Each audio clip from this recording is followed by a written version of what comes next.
Each one of them was limited to in 1 year and a half, just paid for 2 of them. That's just odd. Why she got off? That's when Justin Bieber was there, Taylor Swift. That's amazing. You know, it's really nice. I mean, I think we identified that amount back to the council so they can. Yeah, they just What ran housing me. programs we want. It's like I said, it sounds like She she's did a just separate it friend out. or I something. had to get with her. What, yeah, I probably thought they were adding somebody else. We're revoking cultures in another jurisdiction for failure to make their payments. They're barely opening now, I so. know. Each culture is a different business entity, so, but. Thank you guys. I thought they were like the best. Well, they're all, he's one of those all the peak meetings and does his. He talks a very good game. Yeah, no, I got it. It wasn't cheaper, but then it was just here. Let me. It was crazy.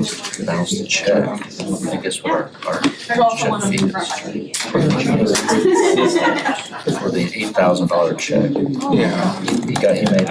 It went straight to voicemail, that's right. Oh, dang. Yeah. I don't know if state law allows us to make. Well, let's look at the benefit agreement because Where they need to make yourself an additional account. a 10% You gotta figure something else out. Or late. Working with this. I don't know if he was late or not, but just bounced his check. Sometimes, we don't get direct responses right away,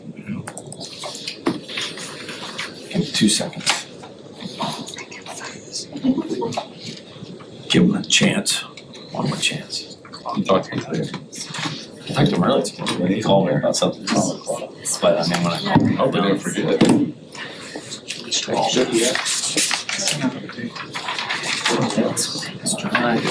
Ready? I'm ready. Go. Good afternoon, everyone. We're going to call the city council for the city of Indio meeting to order. We have a roll call, please. Councilmember Guitron is currently absent. Councilmember Furman. Present. Councilmember Ortiz. Present. Mayor Pro Tem Holmes. Present. And Mayor Miller. Present. If you could all please rise, we'll do the pledge of allegiance, and if we could have Mr. Furman lead us, that would be appreciated. Absolutely. If you please place our right hand over our heart, honor our flag. Ready to begin. I pledge allegiance to the flag of the United States of America and to the republic for which it stands, one nation, under God, indivisible, with liberty and justice for all. Amen. Thank you very much, Mr. Furman. With that, we're going to move on to our discussion item. This is our strategic plan workshop for the city council and city leadership team, facilitated by Barry Dunn. And the staff report, Mr. Montgomery, are you going to start this off, or is Mr. Nix? I'm gonna let Mr. Nix drive this airplane. Drive an airplane, fly an airplane. Airbus. One of the above. I will drive this car. Good afternoon, Mayor and City Council. As stated, this is our workshop on the strategic plan. We have our partners here from Barry Dunn. We have Michelle Kennedy and Maddie Powers. They're going to be leading us through this workshop. They're going to start off by giving us some feedback of all the input we received from the community through the environmental scan, then walk us through the process of developing those strategic initiatives. So without any further ado, I hand it over to them. Welcome. Thank you. Appreciate it. Happy to be here. We'll go on up. Yep, so they can hear us better maybe and see us. Next slide, please. So this is a little, oh, nice. Can I steal this? Yeah, definitely. Nice. I like to be in control, just kidding. Agenda, what we're gonna talk about today. So we will review the environmental scan. That's really what our environmental scan is, like a history, a little bit of what we gathered and the information we gathered. We'll talk a little bit about that, get some reactions from you all, as well as then talk about a strategic analysis. We have a SWOT that we're gonna go through. It's kind of a first take on it and get your information on that. We'll also talk about the city's mission, vision, core values and ethics today, as well as coming up with the strategic focus areas for the next 5 years. So we have a little bit of workshopping that we'll do with that. So we have big sticky notes and you have little notepads. Very involved process. We always like to say that, as most of the work comes from you all today, and then staff will refine it tomorrow. So big items today, but it'll be a fun few hours. Yes, ma'am. So thank you for being here. Secondly, when will we involve any of the audience or any of that? How do you want this to flow, to ask questions? And also we have our past many years council member, Lippy Ramos Amit, in the audience. Want to make sure we recognize her and a lot of staff. But how would you like this to flow when you're doing that and have other people engage? Sure, of course. So I'll take it, and then Michelle, if you want to add anything on. So our main priorities today is to talk about this and then have input from you all. We have today to have staff here to answer questions if you do have any questions that are specific in their specific area. So that is why we asked staff to be here today. Tomorrow, they'll do a lot more refinement on your work too to get more into the details. So that'll happen. There is, I think on the agenda, a formal speaker request. Right. So that is one piece where they will have their normal, like a normal council member, to speak in that moment. Michelle, anything to add to that? No, and it's just if there's an opportunity, a question that someone just has in the middle of it, we're happy to stop and respond to questions, and particularly as we present the information from the environmental scan. Just want it to flow and make sure that we Yep. get as much information we can out. Appreciate that, Mayor. Yes, and any questions throughout, let us know. This is an open discussion. We want it to be that way. So stop us in the middle of anything to make sure we do that. So we did a little bit on us. Michelle, do you want to do a little bit of introduction? Sure. Do you want to start? No, go ahead. Okay. I am a sort of longtime strategic planning consultant for local government. I've been doing this for almost 30 years with local governments all over the country. It's a passion area of mine. I love it. I helped start the service line at Barry Dunn. We're really proud of that. Recruited Maddie to come work with me at the very beginning of it. I don't know, how many processes have we done together, Maddie? A bunch. Over 35. Over 35 processes. So she and I work together hand in glove on all of these engagements. Really excited to participate in this wonderful opportunity. You've got so many great things happening in your community, so much potential. I love it that you're being thoughtful about planning your future, and just really glad to be part of the process today. And my name is Maddie. I know I've met most of you all before. I'm the project manager and lead facilitator. So I was here on site a couple weeks ago, helped gather all the information, and Michelle's going to help me facilitate that. On site with me last time too is Bailey Dickinson, who's a research analyst on this project, who's been helping and supporting behind the scenes on all of this. So great to be here. So something that we talked about already, ask questions throughout, but other things for guidelines for effective participation. Why we highlight these is really to make sure we have good collaboration and good conversation today. One of the things we're trained in is ICA top facilitation methodology. That's all based on consensus building. So a lot of the things you'll see today and talk about today is based on that. So when you're reporting out from your own point of view, use I statements. And then when we do the group work, we'll report out on we statements. Because there's only 5 of you as elected officials doing that piece, it'll do it, a lot of that is a large group. So you have your individual note taking as well as that large group piece. Stay focused on the discussion at hand, respect others' points of view. There might things come up where there's differentiating opinions, and we want to hear all of those to make sure we understand the different points of view, but then we can figure out where that commonality is and where that balance is. And then I think that's it. Anything for on guidelines for effective participation? Strategic planning. So what is it? Why is it important? So obviously, a strategic plan helps you plan for the future, but it's really important that you are able to set priorities, but priorities that you can move and maneuver inside of, right? You don't want to have to change your priorities every year or two. You want to set some very clear priorities and then create shorter term objectives, which we're going to work on tomorrow, the more specific actions that you're going to take towards those priorities. But it helps you to allocate your resources. It helps you to set a navigational course that you can follow as there's changes in leadership, whether that's in the departments or whether there's changes in leadership on the elected body. So a plan is a really good thing to have. It guarantees that you're going to make progress on the issues that are most important to your community. Without a plan, you don't have any assurance that you're going to head in a common direction that you all agree on and that the community is interested in. So one of the things that, this actually looks repetitive. Is it the same slide or just a No, little it's bit? slightly different. Slightly different? Yeah. Okay. This is like what it will do in the future. So outlining goals and objectives. Yep. So this is setting a clear direction, prioritizing your resources, making sure that those resources are allocated to meet the objectives that are going to be part of the plan, and then identifying outcomes. So one of the things that's going to be critically important in this strategic plan is having things that you can measure, having an overarching vision for where you're going, but then having measurable objectives that you can look to your community and say, here is where we are in terms of making progress on that. So it's very actionable and it's very tangible. So a strategic plan is what the city will prioritize and focus on. It's a living document. It is meant to be broad, but also specific in the objectives so that you can make tangible progress. And then it's a really great tool for government transparency and accountability. Those performance measures are incredibly important because that's how the public can hold you accountable. That's how you can hold yourselves accountable as an elected body. The how we get there comes in the form of an implementation plan, which we will put together after the strategic plan is done. So we like to make it very clear, the real detailed actions are not in the strategic plan, they're in the implementation plan. So there's a differentiation between the level of detail with which you're going to see in those plans as it navigates towards your future.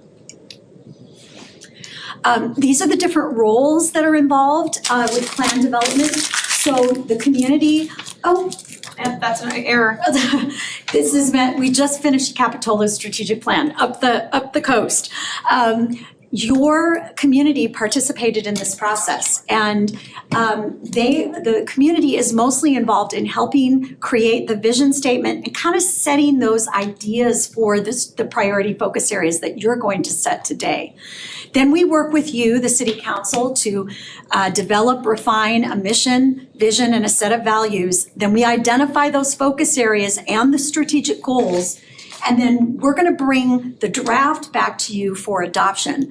What will happen after today and then after tomorrow, and then a little bit of time to do some refinement. Tomorrow, we're meeting with department leadership, and we're going to refine the goal statements that you start working on today. We're going to create those specific objectives. We're going to identify the performance measures, and then we're going to develop an implementation plan. And you're going to get another bite at the apple because we'll put it in a draft form that we can come back to you in a work session and you can look at it and provide further input. So the elements, the mission statement, what you do and for whom you do it. It is your statement of purpose. Why do you exist as a city government? We'll define that. The vision is where you're going. That's that North Star that's going to provide the navigational direction for everyone in the organization and the community. The values, so that's how you carry out your mission. It's what the city community can expect from the city government in terms of how it does its work. And then finally, the focus areas. And the way this all comes together, we show it in the form of a house in the next slide.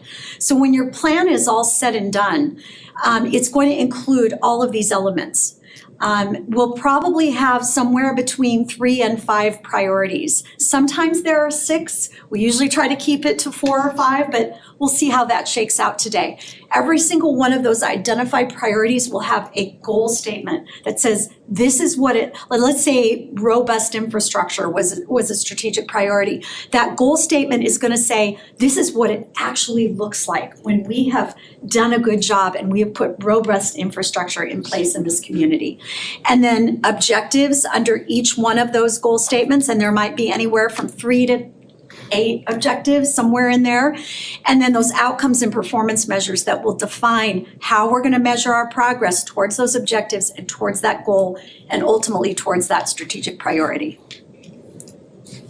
So a little bit about the environmental scan. So I'm going to talk a little bit about this. This is all the information we've gathered, right? This is the people we've talked to, the community events that we had, also taking into consideration the current state, right? You all know about your city, you know the demographics, you know the population, you know what's already kind of happening. This is all new information that we've gathered throughout this process. So the reason we do this is kind of setting that, what are we doing now, right? You had a previous strategic plan, what got accomplished there, the GSD kind of wheel that was presented to you all in the last few weeks, as well as what that looks like moving forward, right? That Indio 100, right? You guys are getting on that cusp of being 100 years old as a city. So kind of that visionary component. We want to set the stage first before we talk about the future. So what we've gathered, or why this matters. Talking about setting the future, it's also like setting success. What does this mean, and how do we achieve that vision through this process? So what are people saying in the community, and who was involved is a key part of that. And we'll talk a little bit about what those numbers look like and how we engaged people, because you all did a great job at doing that. So this is one of my favorite ways to show that. These are all the different ways we reach out to people. So the employee survey that was sent out to internal employees, focus groups. We had focus groups with employees in a conversational setting. Public meetings, we had 3 public meetings, 1 in person and 2 virtual community forums, as well as a forum at the Teen Center and the Senior Center. I should say the Teen Center was more of a pop-up. They just put sticky notes on a piece of paper instead of like having a full conversation. But we encouraged them with Hot Pockets. It was a great turnout. Stakeholder interviews. So this was specific people identified, internal to the organization, elected officials, as well as people you identified and the organization identified specifically to talk to. Key leader interviews. These are people in the community. So COD, or College of the Desert, was interviewed. The school district was interviewed. Transit Authority, Sunlight? Sunlight, yeah. Yeah, Sunlight. I knew it was going to come to me. Was also interviewed in this process. And then our technology-based outreach. So this is meeting people where they are. Not everything can be in person, so we did a little bit of that with virtual, as well as our social pinpoint site, which I'll talk a little bit more about, and engaging people online in a lot of different ways. Social media pushes as well. So what sources inform our strategic plan? Some of them I've already talked about in here. This piece you already know. You know your city, you know your county, you know your region. So we're not actually going to go over that today. We will talk about the new information we gathered. So that's number 1, number 2, and then all the things we reviewed and will review in this process. Your current plans, very important. Your last strategic plan, also extremely important. And things that are already happening in the city that have to continue. Strategic plan brings you all together on a main focus, but it's not supposed to derail the train, right? So all the things that still have to happen at a structural level in the city have to happen. And as a previous staff member, when people would come in and say, we're doing a strategic plan, I'm like, but where do I fit in? And that's just as important, right? For every staff member to figure out as an employee to serve the residents well, what does that look like? So that's a big part of our conversation too. So who did we send to for, or who did we send information to for participation? These are all the groups and or people we reached out to in this process. Lots of individual emails, lots of social media push, as well as Indio, the business subscribers, and the Center Stage newsletter. So lots of contacts trying to get the word out during this process. This is about 7 weeks we were pushing out information, 8 weeks we were pushing out information, came to City Council, presented to you all, saw a huge uptick in social pinpoint after that, just so you know, which I thought was interesting. We were in town that week, so that might be why too. But great turnout. And I want to say great turnout because for your community, the numbers are awesome. Some strategic plans we do in larger communities don't even have this amount of outreach, so, and connection points. So your community is involved and engaged, and I hope that this shows this too. So some of those community perspectives, the things that we collected. So we're going to go through that analysis of the stakeholder input. We identify things in themes. What are some main ideas that were stated? We like to say this because it's not attributed back to one person or one group. It's something that came up multiple times for multiple people. It's identified as a theme. So I'll talk about that a little bit here. The reason that we do this is also to help you all focus when you're talking about your mission. Focus when you talk about your vision and your focus areas. Typically, these things come out when we talk about the focus areas too. These are the things people said over and over again and should be remembered when we have those parts of the discussion. Any questions about the analysis or what's to come next with all the data? Yes, sir. I just, not a question, but more of a request. I know you said we'll skim over the demographics, and I wanna touch on that a little bit because since we've all been on council and been involved, our city has grown and changed and we're still in the process of that. I think just getting an idea of where we're at be also beneficial as well. Yeah, so I do have that from what we did on our, when we presented to the community, all of that data was presented, so I can talk about it. But I also can pull it up and we can talk more about it during a break if we need to. So yes, the community is growing. It's also getting older. That's one thing. Your 65% or 65 years and older population is getting bigger, but you also have a lot of young kids. That's not what we see a lot in a lot of the communities we work with. There's not a lot of young families coming in, but that is true here. We talked a little bit about cost of living indicators when we also talked to the community. Compared to the county in general, you're more affordable than the county. And there's a lot of cost of living indicators, right? We went through rent, mortgage, the feeling of rent and mortgage. We went through broadband access. We went through high school graduation rate. That's a big one I actually want to bring out. Your high school graduation rate is higher than the national average as well as the state average. So awesome job there. Yeah. Maddie, did you all look at, I assume you did, maybe someone from staff can answer it, but the projected growth in population over the next decade, what that's expected to be?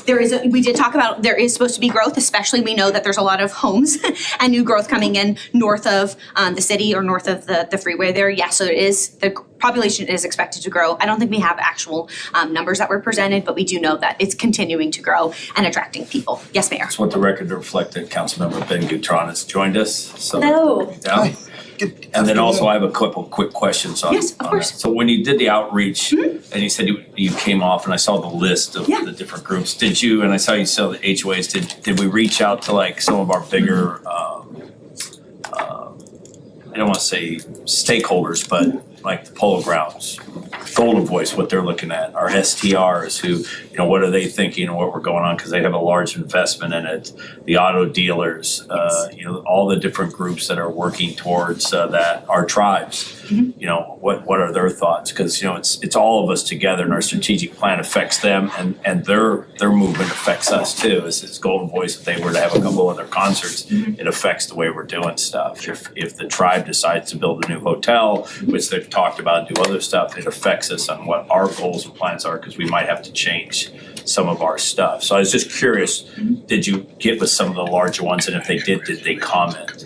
I can tell you of the ones that you mentioned, I talked to 2 of those groups personally, Okay. and commented. Some of those might have also commented or given information that I can't track, right? A lot of social Okay. pinpoint. When we did do those outreach, and John can talk a little bit about that, we sent them an option, right? Like you can go on to social pinpoint, you can schedule an interview, or you can send us emails. Some of those folks did contact me directly. Jonathan? Yeah, and Mayor, Miguel and I arranged a meeting with auto dealers. They came in, met with us, gave some direct information. We sent information to the larger HOA communities. We had a lot of information go out Okay. to the business connects. We really tried, we had some individual interviews with the downtown businesses as well. So we try to reach all those different segments, including our committees and commissions, all of our nonprofit agencies, some of the faith-based areas, try to get all the different areas of the community involved. And Golden Voice or Polo Grounds, did we have an opportunity to?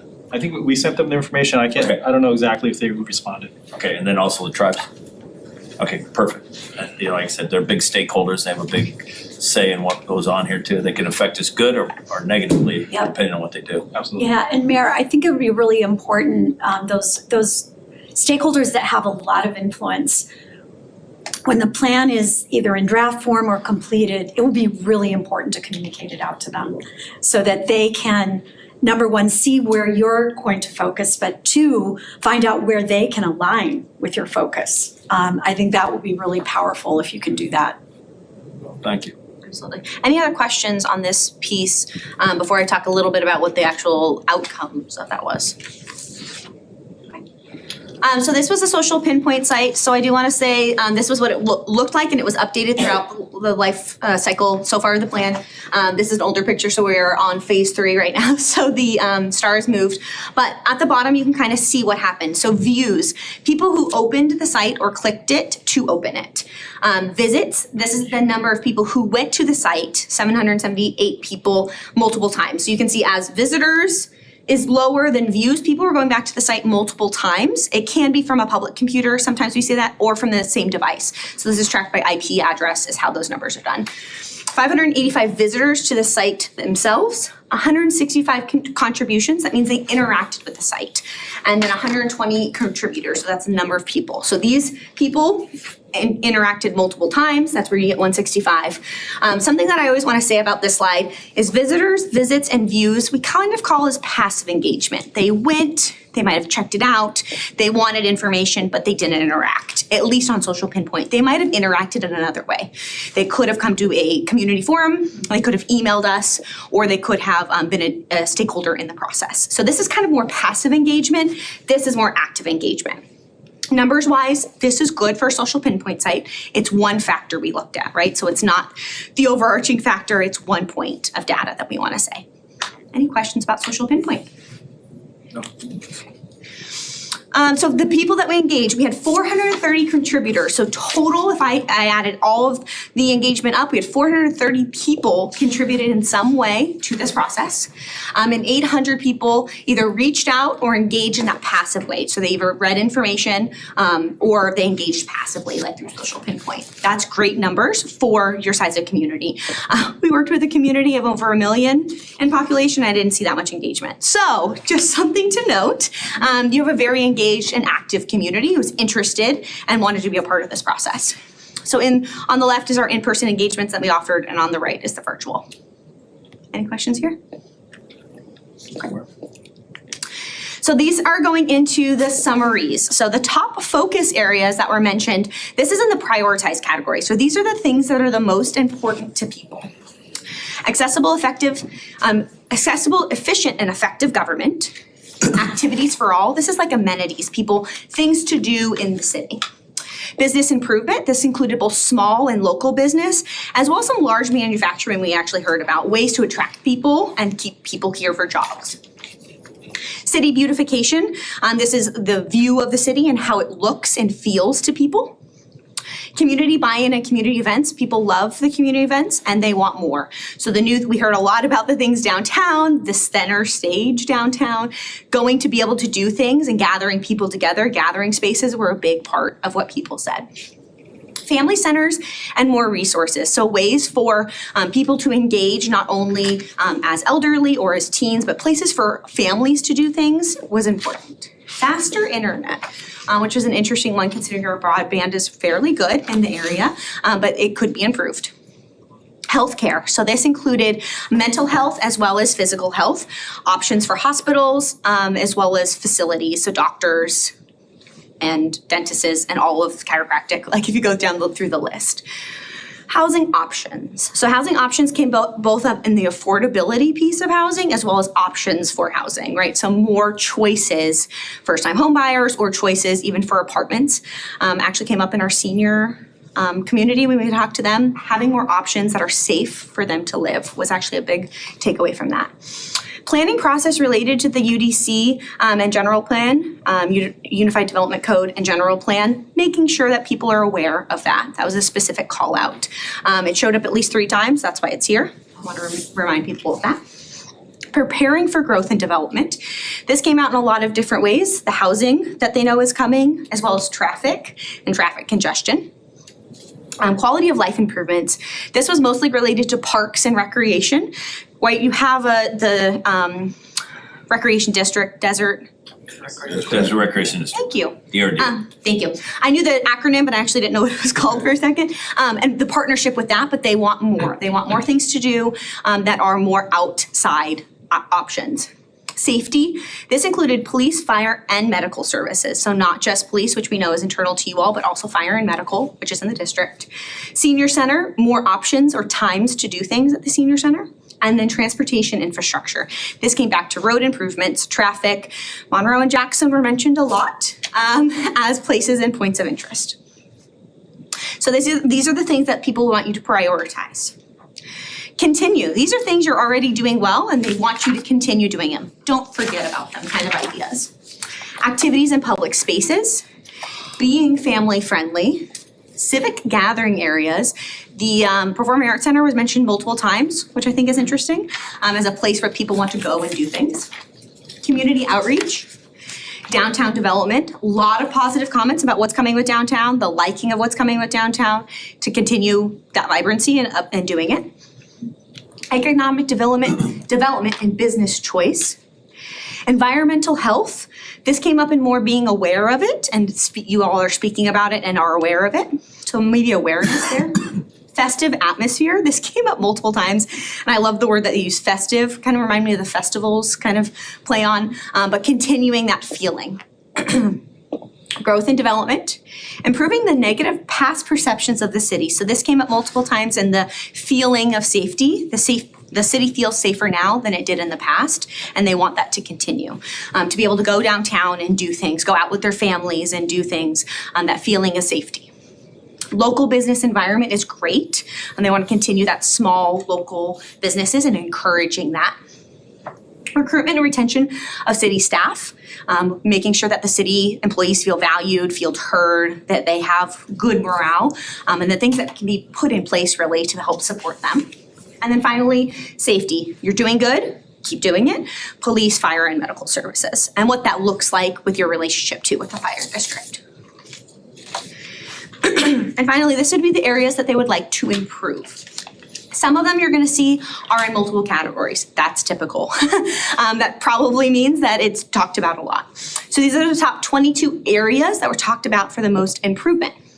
Active park facilities, activities like a trampoline park or a skate park, that could be Parks and Rec, that could be private industry. So that one is kind of, you could do something about that, but you might not be able to, that might be on the business side. Awareness of city services. So this came up interestingly enough. What does the city do and what does it provide in comparison to the other people or things in your region, right? The fire district is different. What does the city actually do? Commercial, retail, and economic opportunity. Communication with the city. People think that there's options to participate and want to continue to participate, but there's some disconnect sometimes about how to get that information. A lot of people said social media, although we did hear a lot about, and we have been hearing a lot about nationally, more about, they want more print options, more print media, like a newsletter, those kind of things. Just different ways to communicate with the public. Destination appeal. A lot of people want Indio to be on the map. They want Indio to be Indio. Whatever that means is great for the city, but to be a destination and call visitors in and not just be for residents. So they want that attraction. Economic growth and jobs. Hospital and medical services, similar to what I said about healthcare options. Housing options and opportunities. Jobs and workforce development. This is some things the city can control, some things they can't. That could be with the business atmosphere too. But there are some workforce development things that the city can do to help support that internally to the organization too with employees. So this actually came out externally and internally. Medical and police response times, mental health support, parks and amenities, resident engagement, roads and infrastructure, safety, which we've seen on all three lists, support for the unhoused, sustainability practices, and traffic or traffic congestion. Those are our top focus areas that were mentioned throughout all that we collected. Something happened over there on the right. I'm gonna go back and see if any questions about the prioritize, continue, or improve categories. Anything you need clarification on? We'll talk about surprises and how the data, what that meant to you next.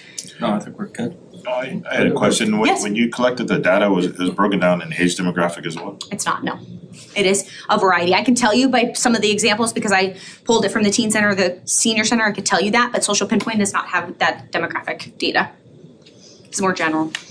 Yes. My question is in regards to the medical hospital versus clinics. Did they make any comments about what we have right now They did, yes. There was, specifically? I mean, there's one facility, lack of opportunity to be able to get what they need at the hospital, as well as just opportunities for certain clinicians, right? Finding a primary care person is okay, but finding any specialties is harder. And that came out of that came from the senior center, that came from Social Pinpoint, and that came out from stakeholder interviews. So that was shown up multiple times. I think that, if I may, Sure. I think something like that would go well in an educational portion that we could do with some kind of engagement with our residents. And I say that because our staff and city manager has done a good job with the Leadership Academy. And what that did, it gave our residents time to work with the city and understand what our roles are actually in the city. Because a lot of times when we deal with our residents, they don't understand the actual role of what city council is, Right. staff is, and what our partners are. Because a lot of the things and the requests that we're seeing, it comes from our partners in county, and we're working alongside of them, whether it's by MOU or committee. And so I think the engagement portion with our city, with our residents, we could continue to work with the Leadership Academy, or even have some kind of city council open house where we have a meeting, but it's more of an engagement with our elected officials, because we always say we always represent the city, but we all have our district where we engage with people more. So it would give them opportunity to understand what our actual role is when we deal with them.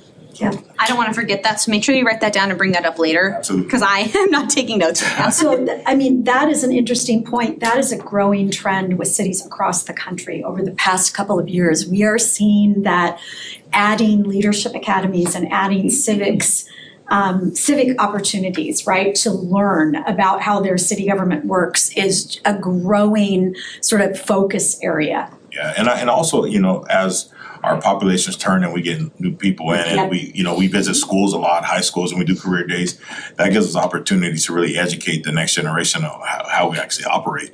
And we've done a good job at doing that, but we just need to continue to find ways to continue to educate the community on what our roles actually are. Maybe we need to go into each one of our districts and have a town hall or an open house. That's a great idea. An open house in one of them, just pick one spot and everybody's everybody's welcome to come. Yes. Answer questions, get information, absolutely. And take advantage of doing it at the schools in our community. Yep. Having the 24 places of education, we have a variety of locations that we can do that within the district or the city its own. It's really powerful. That's a really powerful strategy. That's where our kids are. Yep. Well, and we've seen a trend over the last 20 years or so, maybe even longer, with it used to be that you had to take civics to graduate. And civics has dropped out of the curriculum as a requirement. And so a lot of young people don't know how their government works.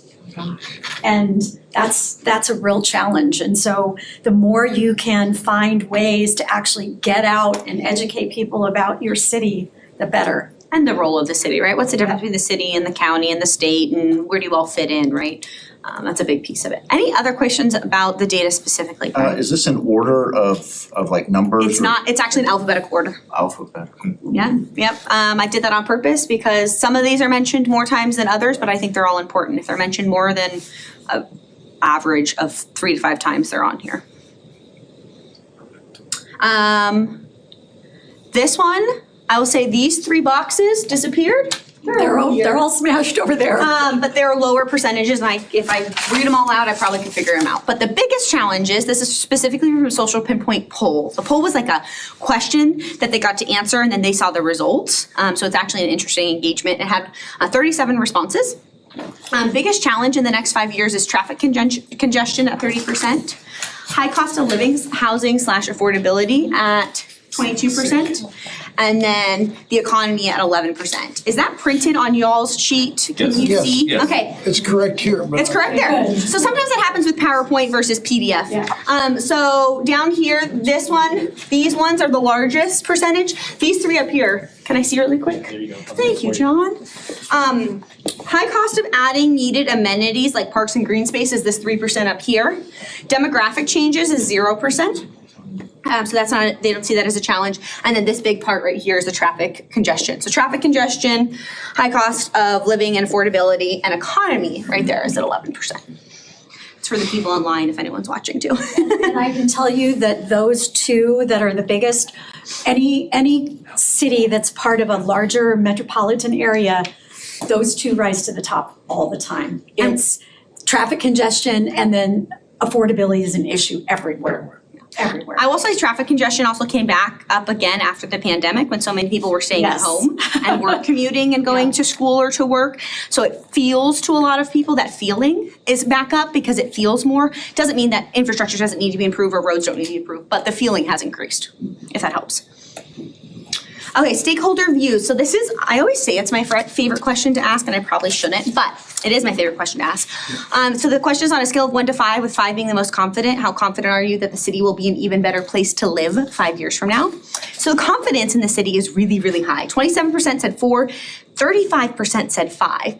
I would also point out only 15% said 1 or 2. So people are very confident in the direction the city's going. That means you all are doing a great job. Staff, electeds, everyone. Keep doing what you're doing. People are feeling that momentum and are feeling confident in what the city will be in 5 years. This is flipped in a lot of other places. And so you should be proud of this. It's not scientific, but it's a really good indication of the public's understanding of what you've been trying to do as a community. Did they give us, I see the 216 responses, was just straight number, did they say actually reasons why? So they only gave us reasons why, and we were only asked reasons why if it was less than 3. Okay. So if it was 3 or less, why don't you feel that way? I can say for 1s and 2s, there was a lot of issues on the things that we talked about. Traffic came up, housing options, not being able to live here 5 years from now was actually a big one. Or the city not being what I want it to be 5 years from now, so I'm going to leave. That came up actually a lot too. The city's changing so much, so I'm going to leave. That was the 1s and 2s, but that's about 15%. Yes. Way to identify the 216 responses, whether they've been long, short, or recent as residents. Residents, no, we're not. They're not categorized in that way because some of these were just asked as in an interview, and we don't have that demographic information. This is not, none of this information is statistically valid. So there's not going to be demographics in the stages of age, race, gender, any of that. What I can tell you though, so just so you, that doesn't make you nervous, been doing this a long time, I would say for about a third of our clients request a statistically valid survey. And when we do that, there's usually not a big difference or even a small difference between what we hear thematically and what we find out from the survey. So generally, the qualitative data aligns and matches with the quantitative data almost universally. And so I don't want you to feel like you needed to have a statistically valid survey to understand what's going on in your community and how people feel. Especially with 430 active respondents, like that's a lot. It is a lot for a strategic planning process for a community of your size. Absolutely. Any other questions there? Okay. I think I have one more. Yes, summary of all of the focus for the next 5 years. So these are the main areas that were mentioned at least 12 times, if I remember the data correctly. They had to be mentioned 12 times for them to come up on this list. This is also in alphabetical order, so not particular order.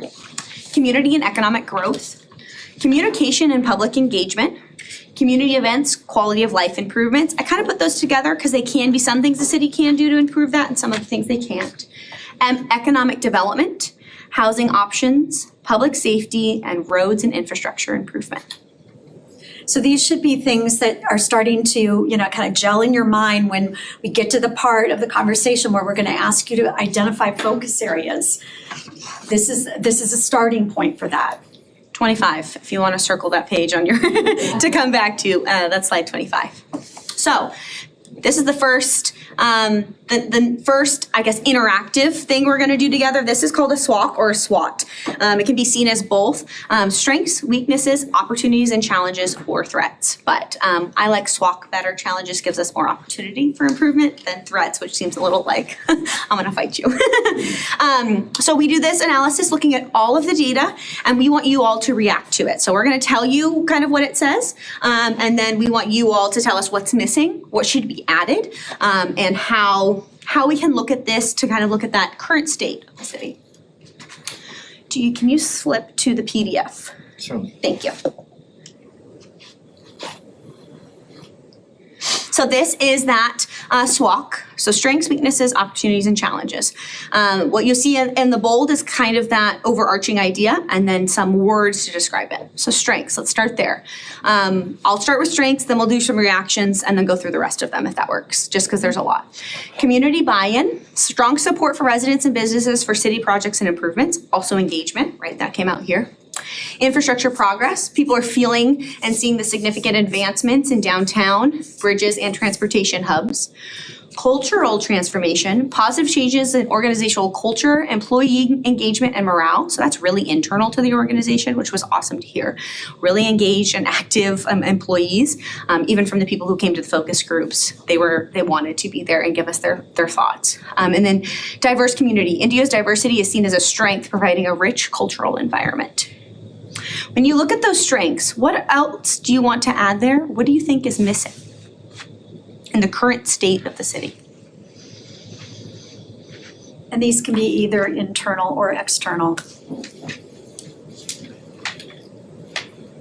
It's pretty broad as they are. Mhm. In terms of what When you think of Indio, is there anything that is a strength of Indio that you would want to make sure is up there? You know, the community events has been a really big thing for us. So having a lot of engagement from the community in those events and providing more foot traffic into areas that didn't have much foot traffic before. I think that's small business support. Brian? I was gonna say, Oscar mentioned, it's under opportunities, community events, but also the rebranding. Was that mentioned as a strength? It was actually. So people didn't put it in rebranding. I saw it as comments as that. People started to identify Indio as a place, right? It's a place that people want to be. And I think a little bit of that rebranding, that refresh came up in that, especially in the downtown conversation and the signage. People are like, oh, I'm in Indio now. That came up as a comment for sure. So that's a strength to add. One of the other part of it is educational opportunities with the college of Desert expansion, people coming in, our other schools, we have the largest amount of schools, and we have a law college. So basically, you get your law degree in India without ever having to leave it, to be honest with you. You can start K through law, is what I've heard, right? Yep. So. Anything else on the strengths? I think the development of our housing, even though we still need more, the quality that's been coming into the city has been tremendous. So housing and quality, both. Public safety is a strength as well. Public safety, okay. Great. At least the investments. I'm sorry? The investments that have been done. Facilities for the staff. Oh, absolutely. I This just building? think just overall, the safety of the city is, if you go anywhere in our valley, I mean, Indio is not the safest city, it's one of them, because a lot of times, when you heard earlier about the, shedding that old perception of what the city of Indio is, and over the last few years, our staff, our community has done a good job of that, with just engaging the city a lot more and being more active. 5, 6, 7, 8, 10 years ago, there was an event downtown. You're not gonna see as many as you're gonna see on a second Saturday. And it was a process, but people are engaging now with the local government. We have that trust. And so it all stems from public safety, working together with our police, fire, city staff, and the community. Our chief has done an excellent job engaging the community as well.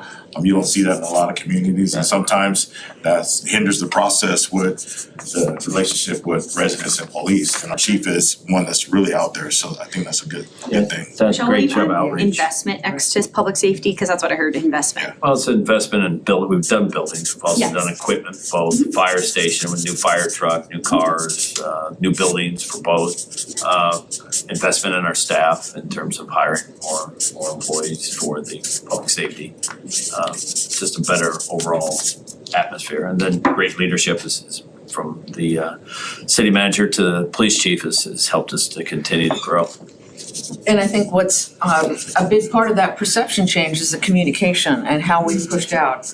We have said we are gonna first of all make sure we have the ability to say we are safe, we are fun, and to get that message across then through social media. We have really an extraordinary staff that can find various and different ways to reach each level of our community, to engage them, to bring them forward, to get them thinking and involved, and to also gain feedback.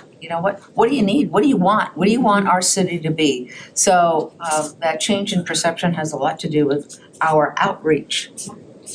I think one of the biggest accomplishments going back 20 years to where we're at now is we've always been able to do more with less. We reached a point that we've been able to, with proper leadership, expand but we still have growth. In some cases, being at minimal standards compared to what California expects in most other municipalities, we've been able to do it. So to reach the point we're growing.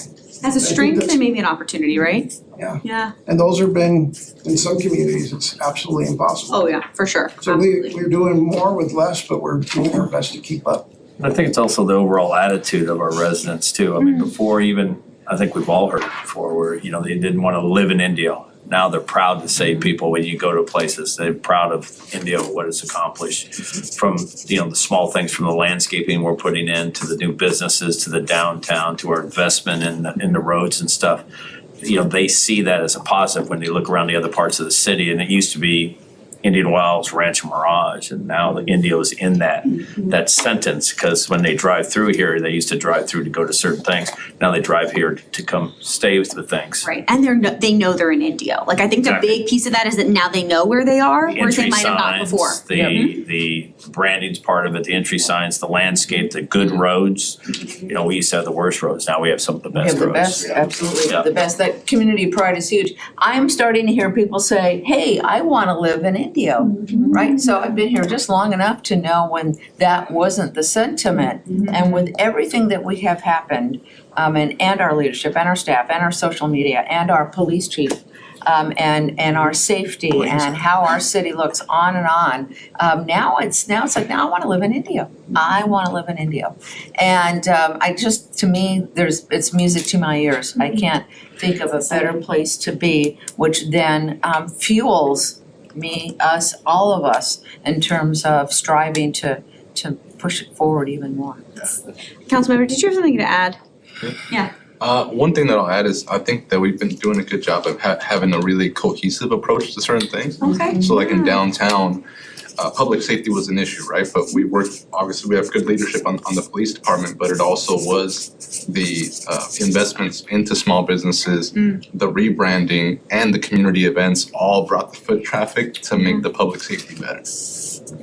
And to piggyback off of Councilmember Ortiz is saying, you know, our staff and our city manager have done a good approach of looking outside of our normal box and the routine things that we've done in the past and try something new. For instance, downtown, you know, we have like the ambassador program and you know, partnering with Desert Recreation to activate our parks. And so in a nutshell, our relationships, I think we established some good community relationships. Our faith-based community is in tune with our city. Our just different leaders within the community, different nonprofits are more engaged. And we have a community grants program where we help folks, you know, with some of their efforts. So that engagement, those relationships have been a big part of what we see here as these strengths.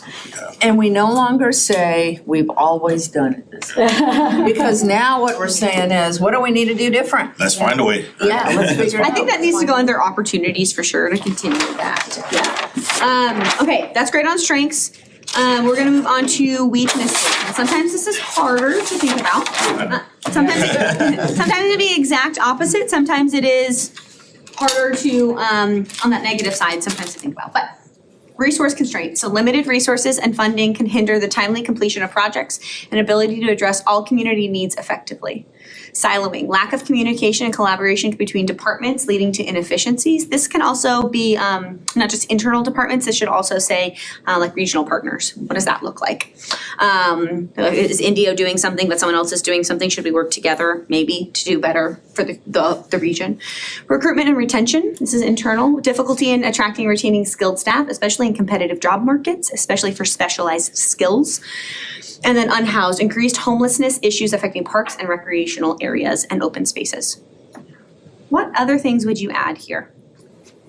I would definitely include in that unhoused conversation some mention of drug use in our community. Drug use? That's Okay. tied to the unhoused community. What else? Or some areas. In the resource constraints as well, I would mention some way of tying in the bridges into that conversation, into that part of the conversation. Bridges that you might not have control over? The bridges that we don't have the resources to fund. Oh, okay. the construction, or the expansion. The expansion, okay? And a lot of the grants and a lot of the funding is very difficult to get. There's a lot of competition on it. So trying to bring up, and the rising costs. Or the rising cost, sure. The rising costs is, we can adjust for public safety in terms of fires. The governor signed a contract with them. Not saying they didn't deserve it, but he didn't think about how it was gonna affect the cities, the smaller ones. We were spending another $7 million every year for the same service that we had.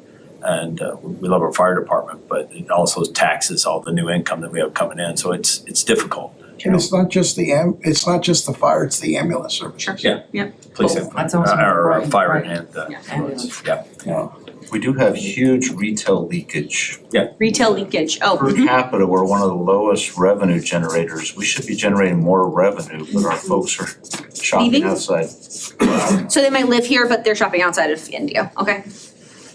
Yeah, and a lot of that is because a lot of them work outside of the city of Indio. So one of the things that they do is they're nearby. I think we need to do a better job of educating them that every dollar they spend in the city of Indio stays in the city of Indio and able to utilize it. But a lot of them, if they work in Palm Desert, they're right next to Costco, they're right next to this, they're right next to that. It's easier for them to go do it than it is to come into town and do other stuff. They're there shopping, boy. Yeah, people do it on their lunch break or they do it right after their job on their way home, Grab right? stuff. So how do we convince them that they're investing back in themselves? Sure. And that goes back, that's a good point, Mayor, to CVEP, right? And how they took every one of the cities and said, how many people work outside of the city? What's that percentage? And where that number is the largest, that's where, you work, right? 10 hours?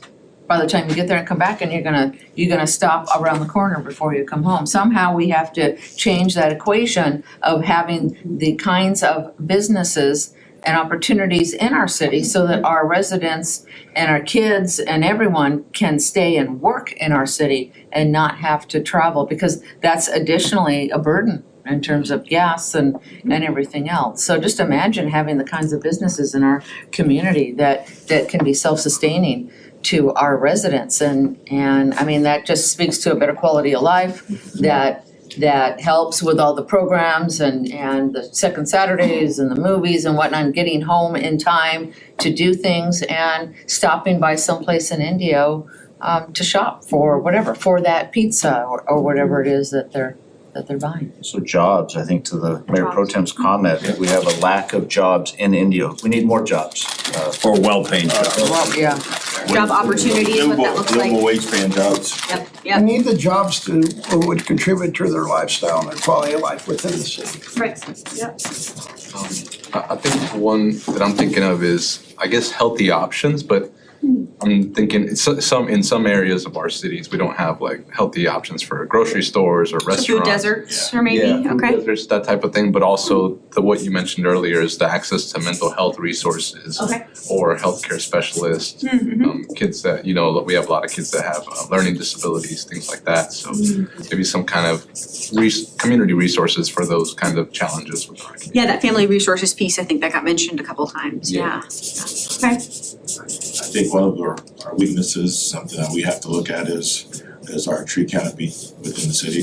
okay, It's aging a lot. If you drive around the city now, it's kind of scary. And it's kind of tough because a lot of our trees and our large palm trees are on private property. So it's gonna be having to work with, some of our residents or, capitalize on some of the programs that we have out there as far as, sustainability and environmental possibilities where we could capitalize on that for the next 15 to, years when we're gone.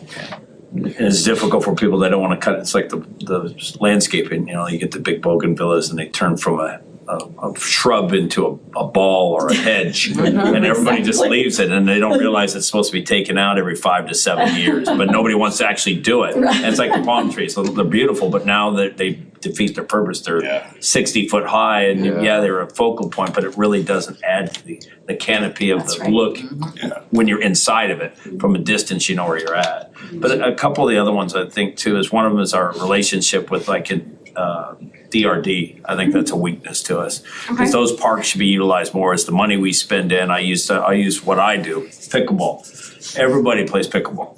but our pickleball courts that we put in downtown, in Miles Park aren't being utilized. We need them to build the programs and have people to come in to bring more people in. With that, we'll bring in people that will spend money in the city of Indio that will help to do that. It'll also push some of the homeless that are in some of these areas out, hopefully to get some help and support, but also as the families come in, the other people start to go out. We won't have as much vandalism, we won't have as stuff. So working with it, and we have to give them resources. I'm not blaming them, but I mean the programs, if you go to some of our other cities, La Quinta, Palm Desert, where they run the whole thing, they have multiple programs.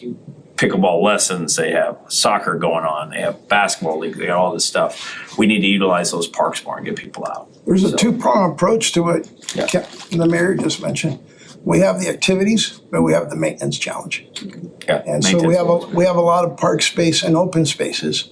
And the challenges that, in my recent time being on council, is those are the concerns. We have basically a soccer park that's used by almost 11 to 1,200 kids. But then each kid brings a mom, dad, aunt, uncle, brother, sister, neighbor. So each kid could bring 3 or 5 adults. So at any given time, you have over 300 people using that park. Then we have a baseball program that's about 900. So these programs bring people and they see it and they're well used. The problem is, the weakness is what program do we use? Do we expand that service with DRD that just manages them? Or do we look? At one time, we did have our own parks program, but we couldn't afford it anymore. So we downed that. So that's a challenge because we have a lot of families living in the city. And it's proven by the amount of schools that we have dictates the people that live here. And it's not just people that live here. Our neighbors use it and we use theirs. So there has to be pretty much, in my opinion, to help that weakness, some sort of a master parks plan. So maintenance for that and support. Do you have anything else? No, I think the master plan for the parks also. It might be a collaboration with DRD too, right? Yeah. Any of the other services that are weak and Sure. take advantage, or they can work in collaboration. Right, yeah. Anything else you all think of? Yeah, I think, it's kind of difficult, but, north of the freeway is growing. And I think it's gonna grow organically. Everyone wants to be by the freeway and it's hurt a lot of communities and I think it's hurt us as well. And so I think we have to focus on the central part of our city, really carrying out that Highway 111 Pacific plan and focusing on that. 111 in Monroe, let's focus on that area. And it goes hand in hand with infrastructure as well because one of my things is, I want our visitors to come right in, smack down in the middle of Indio, spend their dollars here, not going to La Quinta, not going there, but we have to give them the places to spend it, right? Yeah. So I think that's, and we will, I'm very confident in our staff, they've been doing a good job. So I think that's coming as long as with those. Population changes? Yeah.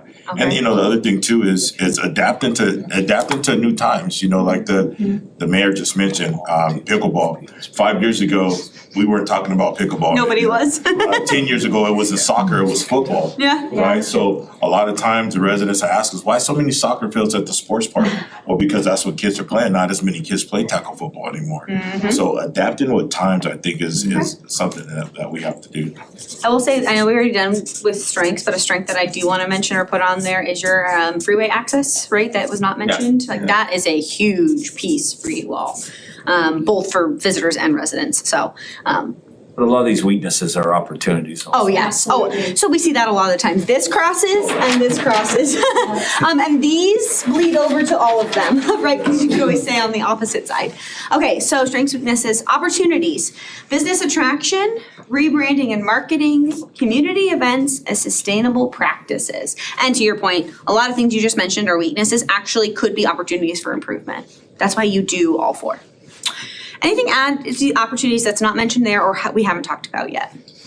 Something to expand on the sustainable practices. I've been doing some research on more natural construction and how energy efficient, fire resistant, all those things are. And so looking to see, because of the cost of building, how it's going, can we keep a close eye on how those practices compare in cost as to the modern practices and see how can we modernize some of those sustainable practices for today's building. Great. What else? I think one of the things is a strength that we're capitalizing on.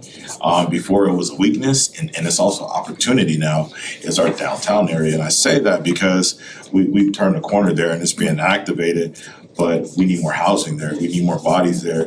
And I can say this, previous councils that we've had did a good job of purchasing properties down there. So that gave us a little wiggle room to work with business owners. Now, however, we still have opportunity to bring some, like we've talked about, some missing middle housing there, to do some innovation with housing. That the city could either partner with the housing authority or partner with a management company to manage them. I know we don't want to be landlords, however, when we own these lands, we have an opportunity to do some housing to put people down there. So when we talk about affordable housing and things, well, we have property, but we have the opportunity to do it, and I think that can happen downtown, and that also goes with our Highway 111 specific plan, because it's right off of Highway 111 as well. Oh, sure. One of the observations in other cities and in talking with other people is that they do more things with kids, right, around the holidays. I know, I won't mention their name, but one of our neighboring cities does things, it's the Easter egg hunt, it's the Valentine's Day run for hearts. It's different things that bring the kids out, and where the kids go, the parents go. And then, of course, nearby you have breakfast, you have lunch, you have breakfast or whatever, and you have places to eat and shop. So I often, thought, how great would it be? We have all these parks to have the level of, ability for people to say, God, it's safe, it's great, the park is fun, it's really wonderful. We don't have to chase out the homeless, and there's this great activity for the kids because it's Easter, it's Christmas, it's Valentine's Day, it's, I don't know, whatever, it's St. Patrick's Day, and do a candy hunt, whatever the case may be. Where you have the kids, the parents will follow, and then if you have the kinds of businesses around, then they will shop or eat. We saw some good results with that, like the Veterans 5K, that was the first one that we did, right? And I forgot how many hundreds of people showed up to that one. Yeah, so good turnout on that one. 4th of July, I know it's really hot, but we had a good turnout of families there too, so we are seeing some great opportunities there. That, you know what, and that 4th of July thing was really amazing because it was melt-worthy. And yet we did something at a really nice level. I mean, we had these super nice, pretty booths, face painting. I mean, if it had just been 5 degrees cooler, we'd have probably had even more people. Yeah. But it was super, super nice, and people wanted to come at least and check it out and say, gosh, it's too hot, but they came and checked it out. I thought that was one of the nicer things, the nicer, newer things that we've done. Yeah. I think, Mayor Pro Tem is correct. We have about half a dozen neighborhoods, and also DRD does their best, and also the Boys and Girls Club does their best to bring in these events in their areas within the city of Indio. But if we were to bring that energy in places that we feel, whether it be downtown or up on the north end, but moving it around instead of one specific in key locations that we feel needs that push, that rush. Yeah, and the other thing too is our senior communities that have been built also have a lot to offer. So the event should be everything to be intergenerational and bring in that energy in. I think it's good. A couple of the other opportunities we have is we're by far ahead of everybody else in the electrical because we started our own electric company. We need to capitalize on that because we will have power where a lot of other people are still working on their way through.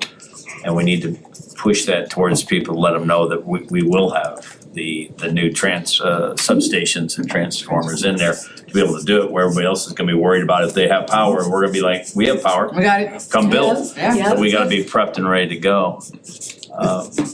And I think another one is code enforcement. I think we have an opportunity to work with code enforcement to clean a lot of our areas up and be consistent with it. Our code enforcement's really good. We're doing it with STRs, but we also need to start looking as we go through and kind of give them the teeth to go through and clean up some of these areas that they really need just a reminder to do that. And as we clean up area by area by area and we start to do the landscaping and other stuff with ourselves, it seems to drag everybody else with us. I think a key component to add to that, Mayor, is building and safety. They work hand in hand. What was that? Building and safety. Building safety. Building and safety. The building and safety officials have certain abilities per the municipal code, and that code doesn't, but they work hand in hand. So, I think one thing as well on the sustainable practices, right now we're seeing our costs go up in electricity. And so for a long time, it's been very hard for solar to compete with the electricity prices. But I think as those prices come up, we have to also look for that opportunity of when does solar become more feasible for us? And does that become more financially efficient? Like, should we expand our solar pretty much, or do we keep expanding on the other end? Sure. Yeah, maybe a balance and partnership with both of those, yeah. Awesome. Anything else in opportunities? This is great. my last one is collaboration. Yep. The collaboration, not just between our neighboring cities and towns, but also the tribal governments Tribes, special Yeah. districts, and the special districts. all very the other true. ones there. We have opportunities where they're all are being impacted at Nonprofits. certain levels that we can look at what we can do as a collaborative. And then opportunities on the, on collaboration with Desert Recreation District for the programming of the parks again. Bringing DRD out- programming. Yeah. And maintenance. And maintenance. Which we got in the weaknesses. We did, Circle. but it's also an opportunity. It is. What you Okay. build, you must maintain. That's right.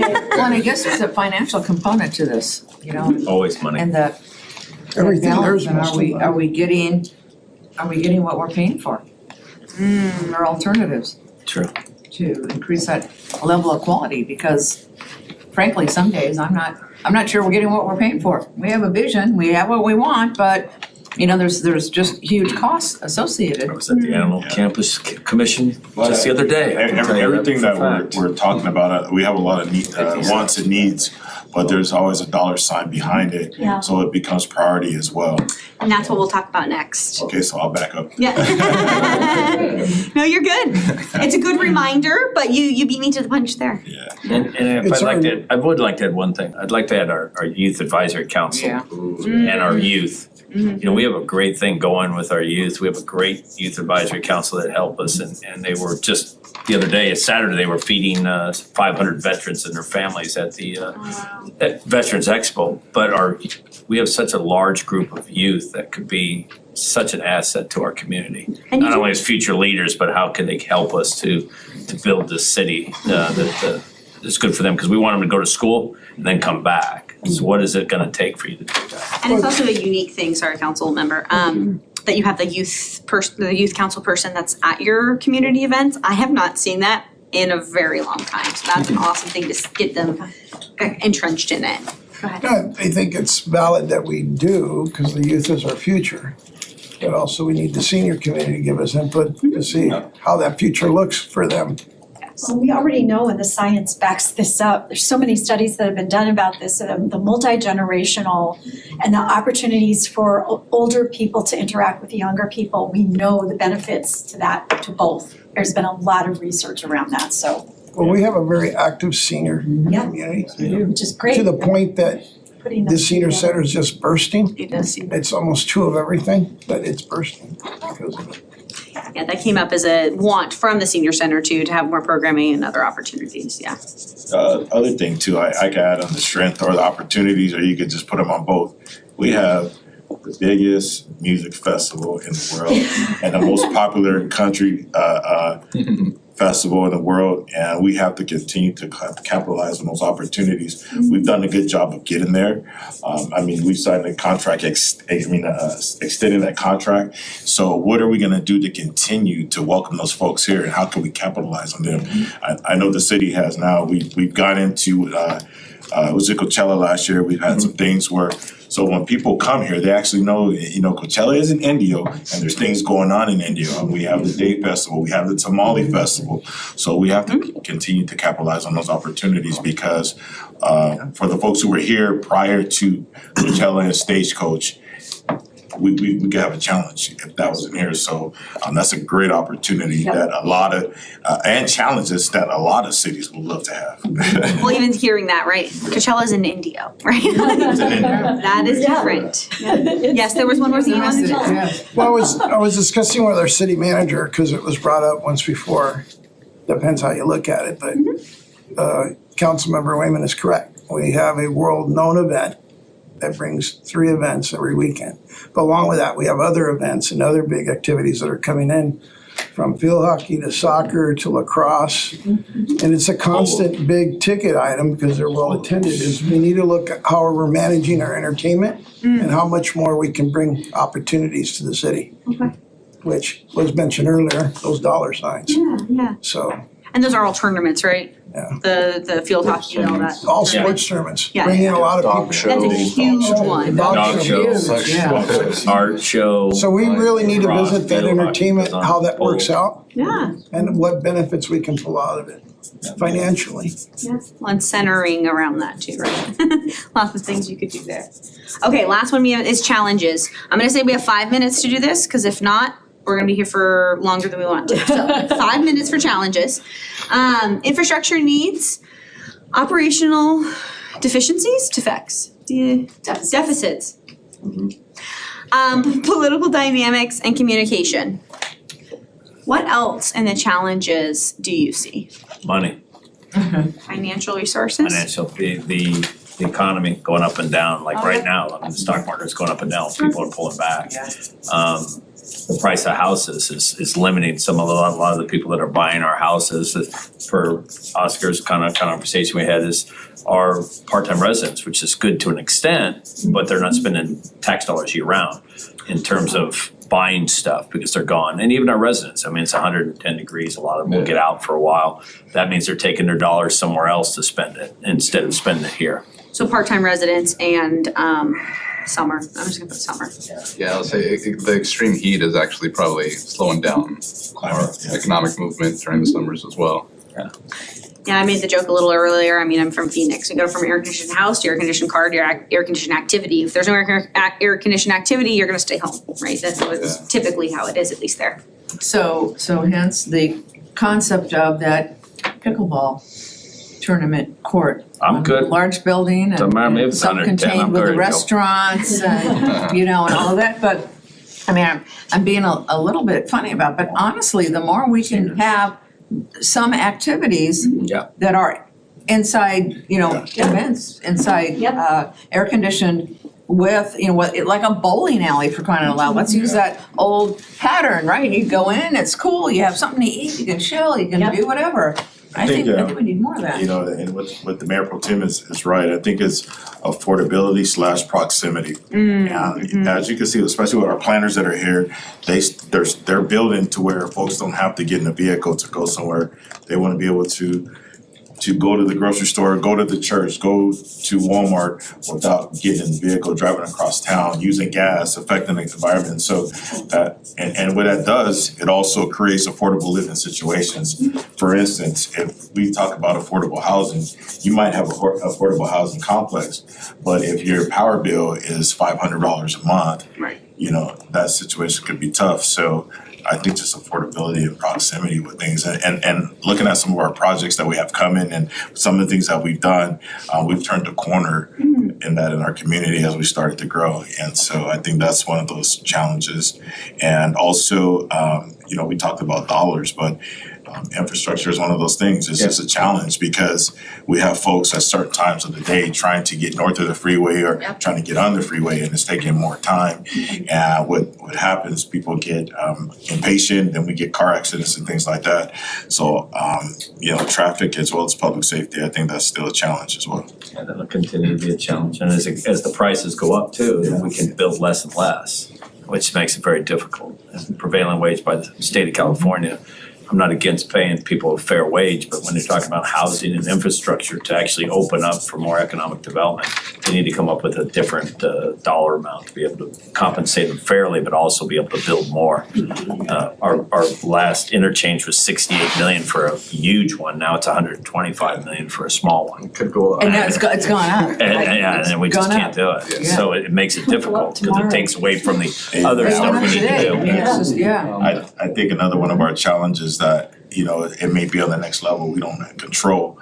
But, a lot of us are on boards and committees where we go to our state committees and things is CEQA. And CEQA is California Environmental Quality Act. it gives our planners a harder time to build and more regulations to build.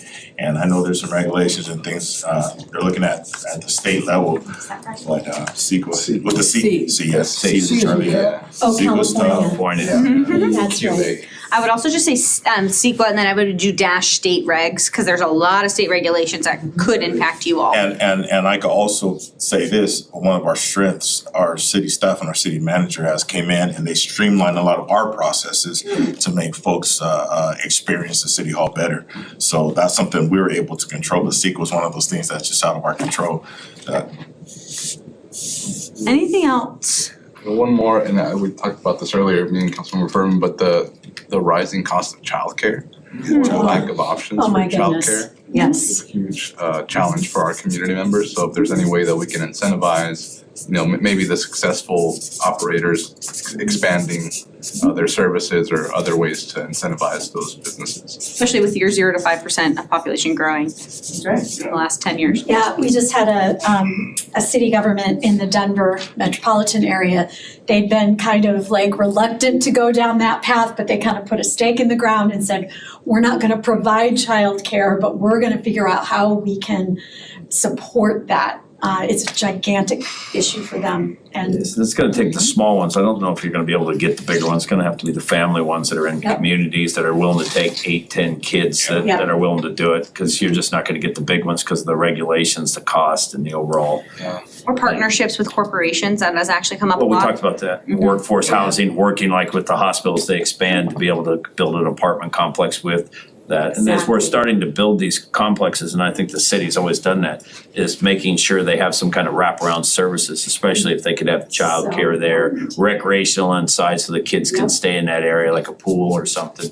I know it's not sometimes beneficial, they feel to, after they have to maintain it, but to keep people there and to be able to support those families so that mother, if she has to go out and work, she knows that she has an opportunity for childcare at her house instead of driving 10 or 20 minutes out of her way and then having to come back, she can literally just go home and pick her child up. Maybe we can include that in maybe a sector of Indio Business Connect. Be like for childcare, specifically for childcare providers.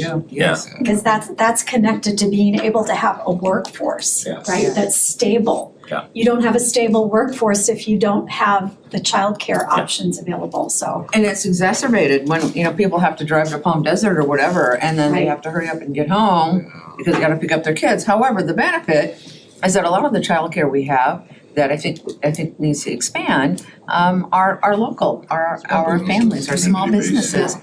And they are keeping it going.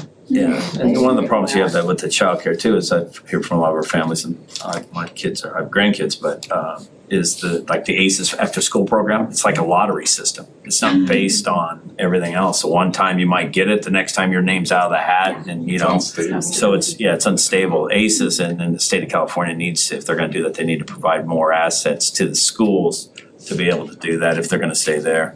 Cause that is difficult. I've had a few family members that have had kids, they had to work at the schedule and everything else, and then their name wasn't pulled and they were off. And now she has to find reliable childcare and pay for it and then find it at the same time, so. I think we have one more comment, and then Yep. I'm gonna move us on. Pull the plug on Ben. No, not quite. You get more opportunities, but It's gonna be a big plug, Glenn. I'm a big guy. The thing is, I think there's two that I wanted to mention. One, the childcare is looking at our codes of what we can do at the municipal level to streamline it, for giving these local families the opportunity. Because it is a cost. Right. And there are state and obviously county conditions, but what can we do that? Keeping it local, the dollars stay here. Yep. We keep getting corporations and organizations from out of the county area that have come here. We have enough organizations here. Desert Recreation provides daycare, so do the other local nonprofits, so that way the employees stay here, the families stay here, and there's a bridge of trust. The other one is, I believe the challenges there still are, is our staffing levels.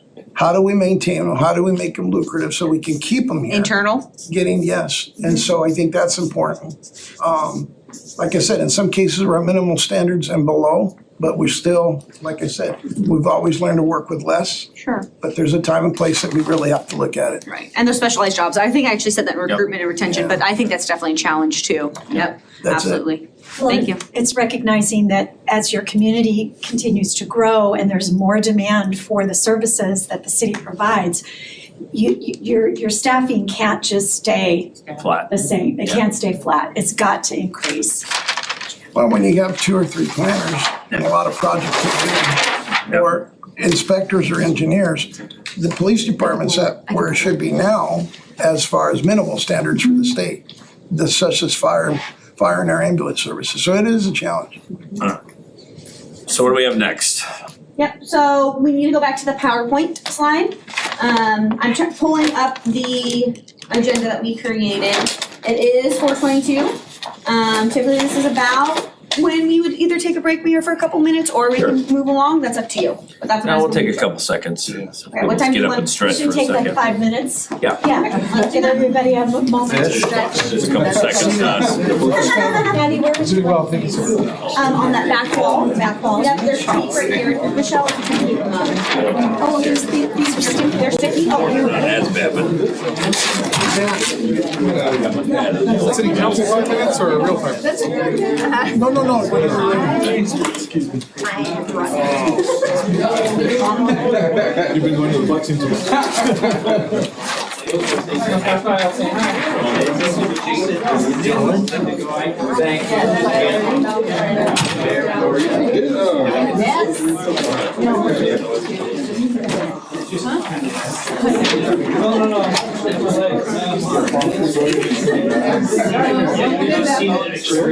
Sherry, just wants to talk to you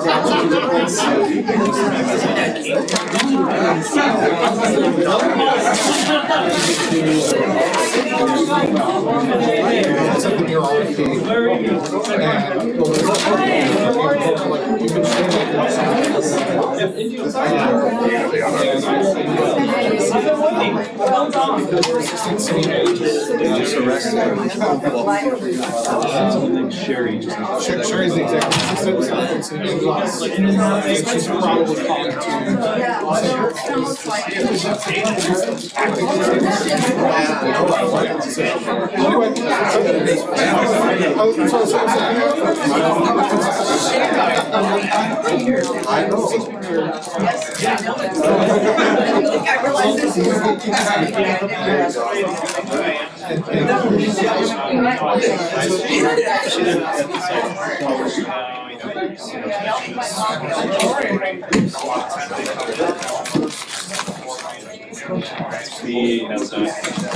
So I think it's gonna be Our city attorney's great too.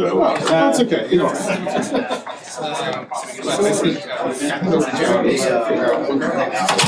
don't think they've ever done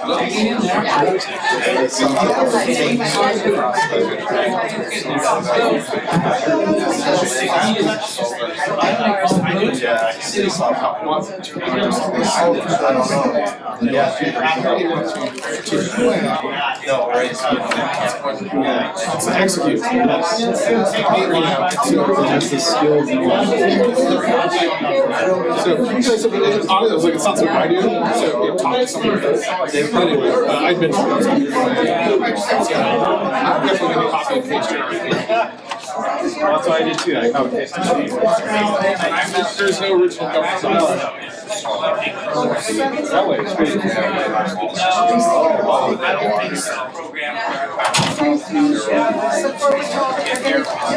Stream going over.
Awesome.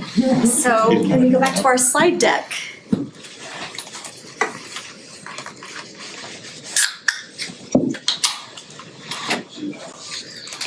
All right. I got it, yep. I'm on it. Okay, now we're gonna shift into your strong engagement in starting to build. Here we are. All right, so this is how we're going to do consensus building, ethics, strategic focus areas, and outcomes. And for each of these, we're gonna go through a process of having you reflect individually, so spending a couple of minutes in your own thoughts, jotting down some ideas that you have, then deciding based upon your own individual brainstorming what you wanna share with the group. And then we're gonna get into a large group discussion, and Maddie and I are gonna be capturing what you're saying. And what we're gonna do is we're gonna affirm that there's group understanding about all the individual ideas that come forward. And then we're gonna be organizing things and naming things. And so Maddie's gonna facilitate the really colorful part with the colorful sticky notes. That's gonna be a fun exercise. That's where we'll identify the strategic priorities. So that's how we'll work. The first area we're gonna focus on is the mission. If we can get the right slide up here. Fair enough. Snickety? It is, but it's okay. Oh, There good, it I is. might have done it twice. Okay, it's good. Okay, so you already have a mission and a vision. And we wanna start there, and we wanna say, okay, how would we change or alter these? So let's start with the mission statement. So let's be clear about the mission. The mission is the purpose of the city organization. What does it exist to do? And so sometimes when you look at mission statements for city governments, they look a lot alike. Well, the reason they look a lot alike is because city governments have certain things that they are purposefully about, things they're mandated to do. Same thing with county governments. So those tend to be a little bit more generic, if you will. Where we see the differences is when we talk about the vision statement. The vision statement is where you're going. It's the North Star. It's that ideal place or that ideal future that you want to create. Maybe it's 5 years out, maybe it's 10 years out. So that's the distinction between the two. The mission is the purpose, the vision is a description of where you're trying to get to. So be clear about they're different things. So your current mission statement, the City of Indio's public servants provide outstanding municipal services to enhance the quality of life for our residents, visitors, and businesses by promoting growth and prosperity. So that is a description of what your city government is about and what it's here to do. So that is an accurate, that's a statement of purpose. So when you look at that mission, I want you to think of it in terms of where you are now, right, as a city government, all the things you saw about the current state, all that stakeholder input that we received, and say, are there any tweaks we need to make to that mission statement to have it more accurately describe our purpose as a city government right now where we are? Okay, you're not the same city that you were 50 years ago, but you probably still need to do a lot of the same things. But you might have some descriptors there that you want to emphasize, de-emphasize. So take a couple of minutes. Again, here's some other mission statement examples. Creswell is a little town in Oregon, south of Eugene. Lake County is in Illinois. It's right next to Cook County, so it's one of the large suburbs outside of Chicago. This one is Ennis, Texas. And that bottom one is Ennis, Texas. So these are some of those thoughts that you might have for words that you might want to insert or have added to the mission statement. And you can see they differ in length. Some like to have more description, others like to go for succinctness. So as you're brainstorming and you're thinking on your own and writing down ideas, you can write down thoughts about making it shorter, adding new descriptors. Okay, let's go back to their mission. Okay, I'm gonna give you a minute or two of quiet time and then we'll start taking your ideas.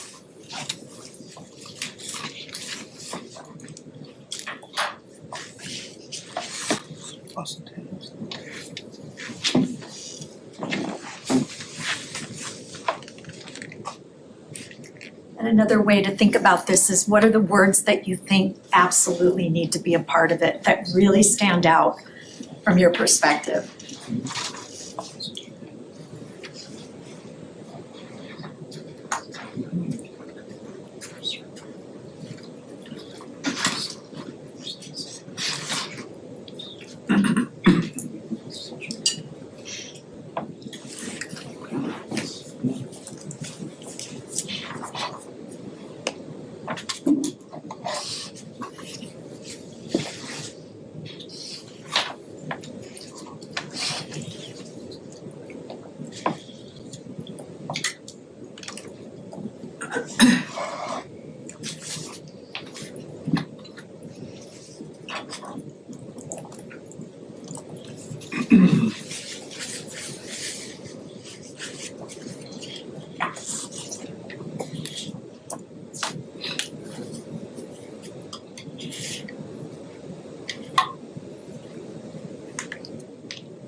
Here's some other questions if you need some prompts to get you there.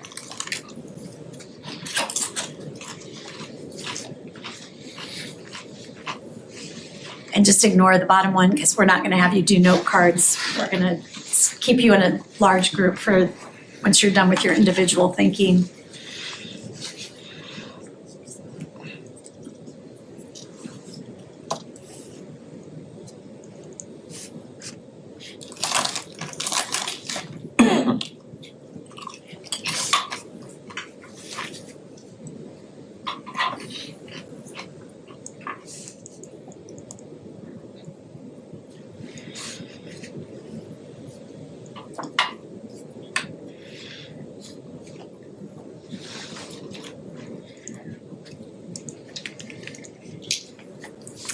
Okay, let's get started. So, let's put the, the statement. Take this with me. We're taking steps in, I guess. There we go. All right. What are your initial thoughts? What are you liking in terms of words or phrases in there? What new thoughts do you have? Who wants to start? Wyman? Oh, sure. I can just throw something out that I mean, that comes to my mind when I think India. You could kind of grasp some of it out of there, but one is family oriented. Another one is healthy communities. Safe communities, that probably go with healthy as well. Safe and healthy? Yeah, education. Entertainment, I'm going too fast. Entertainment. Welcoming. And diversity. Those two All- together. All possible things that could help further define this mission. All right, Elaine, what were your thoughts? You know, I think as I look at that, I remember going through and putting that together and I'm thinking, oh gosh, outstanding municipal services. I guess we were really reaching. I guess what I'm thinking is community centered, community engagement. Of course, we are a city, so we have to be able, our residents and businesses need to just know that when they walk into work or home, they have a basic level of services, or actually a high level of services that the city provides. But I think the one thing that I always think of, the cultural diversity of the city is really the best part of this entire, and us to be able to capture that somehow and to promote it and to make it, you use the word entertainment, really to make the environment something that's so open to everyone that says, what do you want? My dream, I'm a small business owner, my dream is to say, what do you wanna do? Well, let's go down to downtown India or wherever and see what they have to offer. So how you put that into words is kind of my challenge. Is it destination? Welcoming. It's the place, and that's a trite term. Destination might be in the vision, right? Okay. Yeah, because it's not really that yet, but it's something you're trying to make happen. It's happening. Yeah, it's kind of real time, it's happening. The purpose of the city is what we're focusing on with mission, like why do you exist? We exist to provide services to our residents and businesses. And we may not end up making big changes to this, right? But it's important to have the discussion. Does anything need to change about that mission statement? Mayor, what were your thoughts when you looked at it? I actually like the mission statement. It should be simple and to the point of what your city does. Your vision statement's the other part of it, where it actually you can expand on a little bit. But we're here to do outstanding, services, municipal services, and build growth and prosperity. I mean, that's really what you're supposed to do. Is as we continue to grow, how does everybody else prosper? And so I think it meets the goals of what people would expect. If they read it, it should be precise and to the point, and I think it is myself. I'm not saying a word could be changed here or there, but really You think it generally conveys the it purpose? conveys what we're supposed to do. Yep. I somewhat agree as well with the mayor. It looks pretty good as it is. One part that I might want to change is enhance the quality of life and maybe be more specific on how. And that's where we can include the safe, attractive, welcoming. Those three were the ones that, Safe, attractive, and welcoming? Yeah, Words- safe, Words that attractive, and really stood out for you? yeah, those are the ones that stood out to me. Okay. Thank you for that. Ben, I right? agree with almost every single one that's mentioned. I don't think we need to change it drastically. I think we need to emphasize what have we accomplished so far and brag about it in a few words to add. Okay, So. so brag about what you've done, incorporate that in. What Okay. we have done that wasn't here 5 years ago. And we also have to realize that 5 years from now, we're 100 years old. I think something to add would be something from that would go in line with our tradition. I don't think it would be the railroad, but I think adding something like the city of Indio, the Dade capital of the world, provides you with outstanding something like that to give us just that recognition. But that might be vision, I don't know. But I think adding something just to emphasize our city. So what I'm hearing sort of across the board is it's pretty good. Would like to have some other descriptors that recognize where you come from, how you are now. Like to take credit for how you've changed. I missed one that Oscar said, safe, welcoming, and something. Attractive. Thank you. Attractive. Would that kind of summarize your thoughts for the most part? We've provided a vast opportunity for families, businesses, and lifestyles. So vast opportunity for families, businesses, and lifestyles.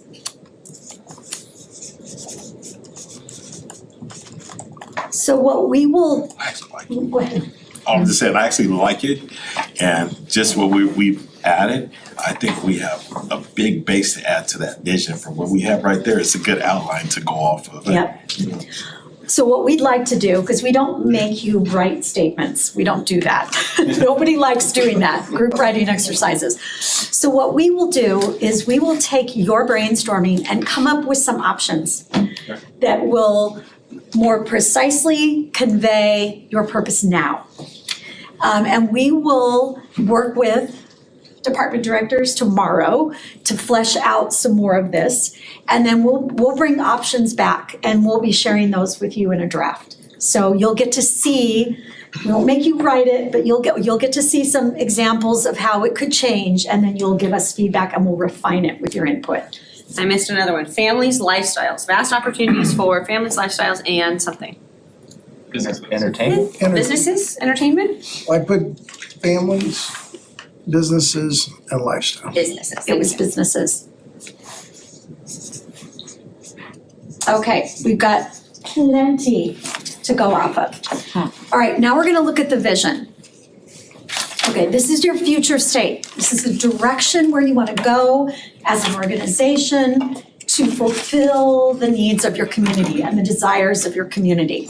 So this is the forward look, and this should be aspirational. Again, different ideas in terms of length, but the top one is a community outside of Milwaukee, Wisconsin. Very focused on accessible. They have an aging population there, so they're worried, they're concerned about having a community that people can age in place in. I believe that middle one's Ennis again. The middle one is, I think it's Ennis. I think it's Ennis. Okay, and then the bottom, New Braunfels, which is outside of Austin. It's actually in between Austin and San Antonio. Now, they wanted to get really specific, and so theirs is a little bit longer. And one of the things that is important to them is they have a river that runs right through their community that is very, very popular. And so they have the hill country around them. So they really wanted to call out those natural resources. So what you want to try to do with your vision statement is something uniquely Indio that you're striving to either make more of or to create. This is where you want to get really, really specific about what you want to be. So the current vision statement, recognized as a vibrant desert community where people live, work, play, shop, visit, and thrive. I think one of the key words in that vision statement right now is vibrant. And when I saw your logo and your Take Center Stage motto and driving around your community and looking around your community, I turned to Maddie and I said, one of the things they have going on here is vibrancy. They're really working hard on that. So I think that has already shown up. And you might still want to keep it in there. So here's some thoughts. I'm going to give you another couple minutes to write down some of your thoughts. Here's some questions to prompt you.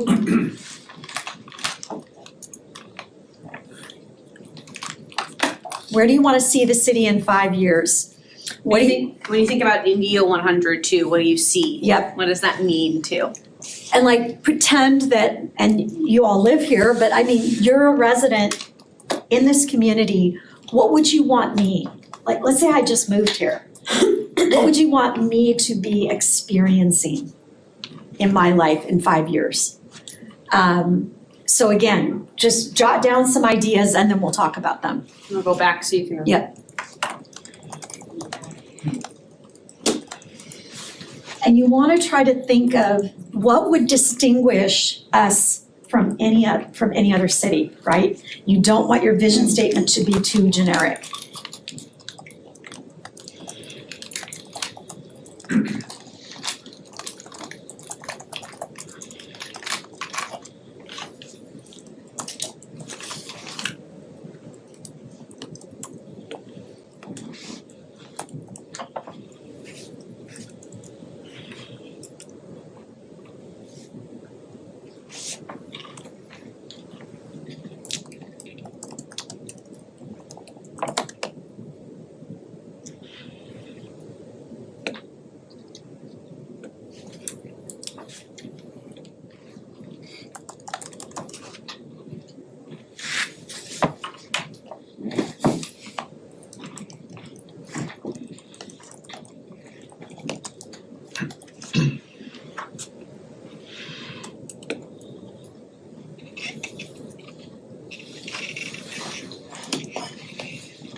Okay. Who's ready to share out their initial ideas? Wanna take a stab at it? I just had words. I'm just thinking, what do we want, or what do I want the city to be? Yeah. You look at, and I like the word vibrant because that logo and the way people receive that information, is very vibrant, very energizing. But I'm thinking eclectic, something for everyone. It's an experience. It's recreation. It's outdoor. Those are the thoughts that sort of came to mind. Things that have energy to them. So you'll be looking for words in there that suggest energy. And you like the word vibrant, you kind of like to retain that. Yes. Okay. No, next. I'm gonna take a stab at it. Yeah. I think we should keep vibrant work and play. I think that kind of tells our story right now. Like connection. The word Specific connection. connect the communities, things like that. Just having a connected community. And because that goes to my next thing is multi-aged. Like, our city has, we have a lot of different age groups, but we have a lot to do for those age groups. And I wanna continue to do more things. And last but not least, actually, that's not the last one, I'm sorry. This is a place where people are coming to live and reside, so this is, it goes back to our mission. But the last one is, I wanna be the hub of the desert. We're the hub of the desert for everything that we're talking about in the mission, we're the hub. It's family oriented, it's safe, it's welcoming, we have educational opportunities, and everything else we mentioned, so we're the hub. Like that word. And I'm not, Used to be that one time. I'm not gonna say hub of the Coachella Valley, cause I don't wanna put nobody else's name in there. So I'll keep desert communities. I like desert communities, so. Desert communities. Desert community. I think it's a combination of understanding that everything that's being done is to label Indio for what it is now. But we still can't lose our DNA. We have to know where we were born at, what did we do to get here? So I think we have a sound value. We're very sound, strong, committed. Sound, strong, committed. And I think Councilman Berman referred to as a world-known event. So we're a city of events known throughout the world. So that's sound. That is a true statement. I have a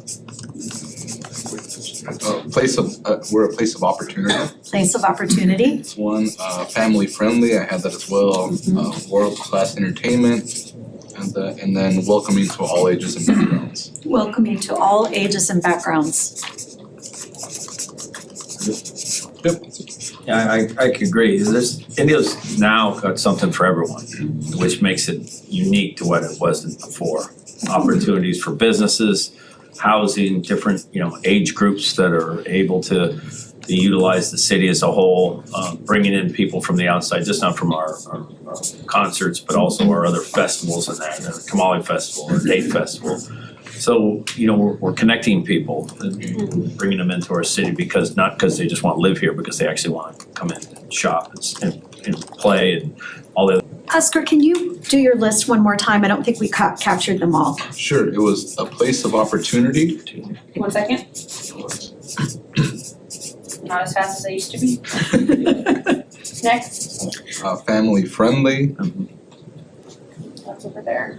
Okay, world-class entertainment, yep, I got that one. and then welcoming to all ages and backgrounds. Awesome, thank you. Wanted to make sure we captured them all. Abundant, I got abundant, that was a good word. Experience life in India. Experience life in Indio. Experience life. So we Dancing of the date, what else do we need? That's it. we need to retain this idea of vibrancy, and we need to try to build that up even more in the updated vision statement. We need to, this whole idea of family, multi-generational, the center of things, like world renowned. Two cities, basically. One during the season, Yeah, with all our yeah. concerts and time, Yeah. and one out of it. Yep, One, that everybody lives here, so they gotta feel comfortable about living here, and one, Yep. that people wanna come visit. yep, 6 months out of a year, probably 20,000 people come here that don't live here full-time. Yep. They're either in our hotels, or we have 4 of the top 10 RV parks in the world. You know, where people come and then, you know, they got $1 million rigs coming in, they sit out and I have to figure that out yet, but that's a whole different story. But I'm saying, you know, people come here for that, but we also have people that wanna live here. They come because they want to live in this community. So you have people wanna come visit, and then you have, like I said, our big events where you bring in hundreds of thousands of people. yep. So we wanna make sure that gets, And that we sense lead is the pack. encompassed. We're the biggest city, we're the oldest city, and when you add all the stuff we have going together, we're by far the most active city. Thank you, that's exactly what I'd like to play off on too, right? Look at our trails, We right? have everything, We have trails, everything. ski That's lake, right. polo grounds, I mean, think about it, That's right. we have over 11 golf courses, I mean, we have all kinds of stuff here for the people Mm-hmm. to do. We have the fairgrounds, with downtown, it goes on and on and on. I wonder if it's either in the mission or the vision, but this, you mentioned this logo of taking center stage. Part of what they're just talking about is all of that, you know?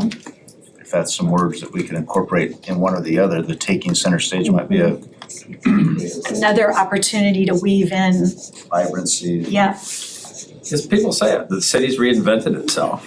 We were thought about this and now people have changed their mind, now we're going this way. And that's why people are wanting to tell people they live in Indio and they come to Indio and everything else. There's a reason behind it. yeah. And you know, Mayor, every time you post something, it's Indio is taking center stage. Oh, yeah. Look at this, look at whatever it is. And so it kind of gets me, it always gets me thinking, it's like, okay, well, what's up? What's coming down the pike now? But I think you have sort of trained your audience.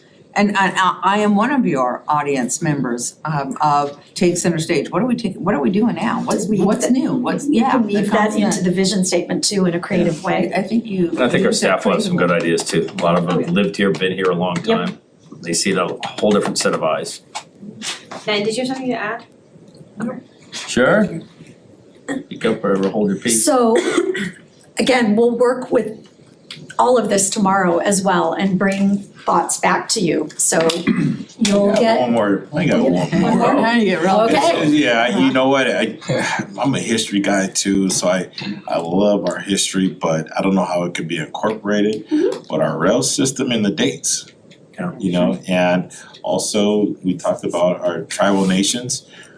That's actually part of it too, is recognizing So I said we got a little bit of everything. recognizing our native lands, you know, because that goes into what Mayor Pro Tem said, like if you go up to Badlands, one of our trails, you can actually see our city for what it is from the nature perspective and also from the growth as well, so plan on that native land thing is also something. Well, and it's, I don't know who was the brilliant firm or person who did this, but the minute I saw it, it conveyed so much to me, including the tribal aspect. Your logo. The logo is in front. Okay. It's a The thing funny is story. that we're a centralized point like we've always been. And the activities going on in the east and in the valley, where the hits horse show, the racetrack, everyone has to come through and either go by Indio whether they Center. like it or not. They're captured here. Yep. All right, we got a lot to work with there. We'll come back with some stuff for you to Perfect. From take Shadow and Mountain improve to upon. I-111. All right. Yeah. So the next thing we're gonna work on are the core values. So these are the things that guide an organization through its life in all circumstances. So if I'm a member of the community and I'm coming to the city for something, I should be able to recognize those values in the way that I am served as a community member.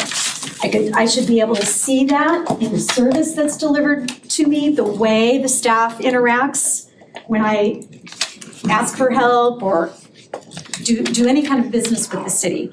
So it should be how you all as an elected body would conduct yourselves, how the staff would conduct themselves, and what you would show to the community in terms of how you go about carrying out your mission and carrying out your vision. So some examples. These are just random ones we pulled from other clients. And these are just so you get a sense of what we're looking at. We like to have a bolded word or words with a description next to it.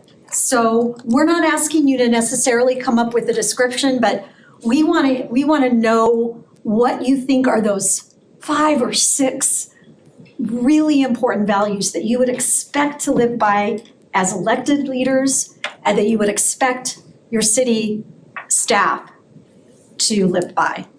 And do they have existing ones, Maddie? These are the ones you have right now. So you can see the ones we listed as examples that other communities chose them too. These are the 7 core values that you have. These are pretty good. So I think maybe you don't even need to do sort of individual reflection. It would just, I think just a group discussion about, do these still ring true? Is there anything you would change? Is there anything missing? Do you want to add anything, or do you have thoughts about how you would like those values to be conveyed? So this is regardless of what you're working on, it's how you do the work. So, I mean, go back.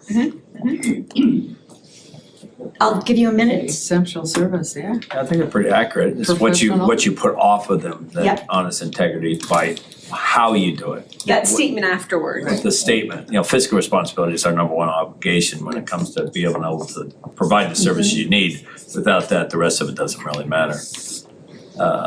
But exceptional service with our staff, cooperation, collaboration with our partners from COD to the schools Yep. to the other local governments. Community involvement, we always want them involved. The way to communicate when we're looking at issues that are supporting directly our families, like housing and childcare, is there some way to word that part of it that Commitment, doesn't fit there? You could put it in your mission statement, you can put it in your vision statement. I've also seen some communities who have put it in their value statements that they are family friendly is a value. Where the city is engaged in trying to make sure that the community is family friendly at all times. So, committed to being family friendly. Makes sense. We are. so that's a thought. Committed to being family friendly. And also, I've also seen them up a lot more recently. Maybe That describes us, yeah. maybe a multi-generational approach or Right. something like that. Good thought, yep. Committed. And what we want to do is not get the list too long because then it's hard to remember. One thing that I challenge organizations on is, are some of these just so sort of essential that you shouldn't even have to say them, right? So sometimes I've wondered, do we really need to say that we're honest and we have integrity? I'm not saying that it's not important, but it's like, is it so ingrained in how we're gonna do things anyway? Do we need to call it out as a value? I'm not saying you shouldn't, but we don't want a list of 10 values. As a public servant, I consider that to be automatic and committed. Honest, integrity, and committed. I agree, but I think in some way, it's like fiscal responsibility. You would think the first thing out of everybody's mouth is, of course we're gonna be fiscally responsible. Standard. So it's what comes behind it that is to me is the important part of it. Yes, we're honest and integrity because this is how we lead it. We communicate with the open and honest communication through email communications, through our town halls, whatever else it is. There's ways to say it, and then if you can ingrate them, that's good. But you would think like all these you would think would naturally be happening. Yep. But I think people like to hear that you're committed to them. And if you're committed to them, what is it that you're committed to in that? Because fiscal responsibility might be we can pass the budget, or it could also mean that we're gonna continue to save in our reserves and be able to invest back in our community. So it's all in the wording after it. I think there's an opportunity for maybe combining a couple of these so that if we add multi-generational approach, we're not just tacking on yet another value for people to remember. So I think there's room. Yeah. You could probably take out cooperation, collaboration, effectiveness, and that. because you could add them into some of the other ones. Actually, I like collaboration, Uh-huh. cooperation, I think, is sort of standard, honesty and integrity. If we aren't all, if people don't wake up in the morning and know that that's what we all represent, then But you could roll that into community yeah. involvement too. Yeah. You could combine a couple of them. I think we could. Well, and you could do this, right? So like when we're talking about some of these things, some of the words we can use can come out in other ways, right? Like we were talking about integrity, but what does that actually mean? Right. You could pull other words to do the definition piece. Yeah. For sure. Then it makes it more meaningful too. You can see some have gone even more broad than fiscal responsibility to stewardship of resources, because then it suggests it's not just our financial resources, it's everything. In fact, that stewardship of resources, I think that one's from New Braunfels, Texas. So we can break it down to 3 or 4 words and incorporate those other items. Yes, absolutely. And we could get some help from these folks tomorrow, help us do that. So I would be interested though in hearing, is there anything else that you see as missing? So the multi-generational approach seems to be one that needs to go up there and we should intentionally add. Is there anything else we should think about intentionally adding? I think it's pretty good. Exceptional service and professionalism, do we need to add that, or is that Probably in a our, standard? it's a mission statement, it's probably that one. I mean, a lot of these were added because we were at a crossroads Right. between some of the stuff we were doing. We'd gone financially broke, we'd done some other things that our community questioned if we were doing the right thing. So we put these in there to make sure they Yeah. knew that we were watching after them. So do That's they all good, need though. to be in there now? I don't know. We changed policy and created commissions because of it. Yeah. I like structural organization. We need to continue to be structured from that perspective.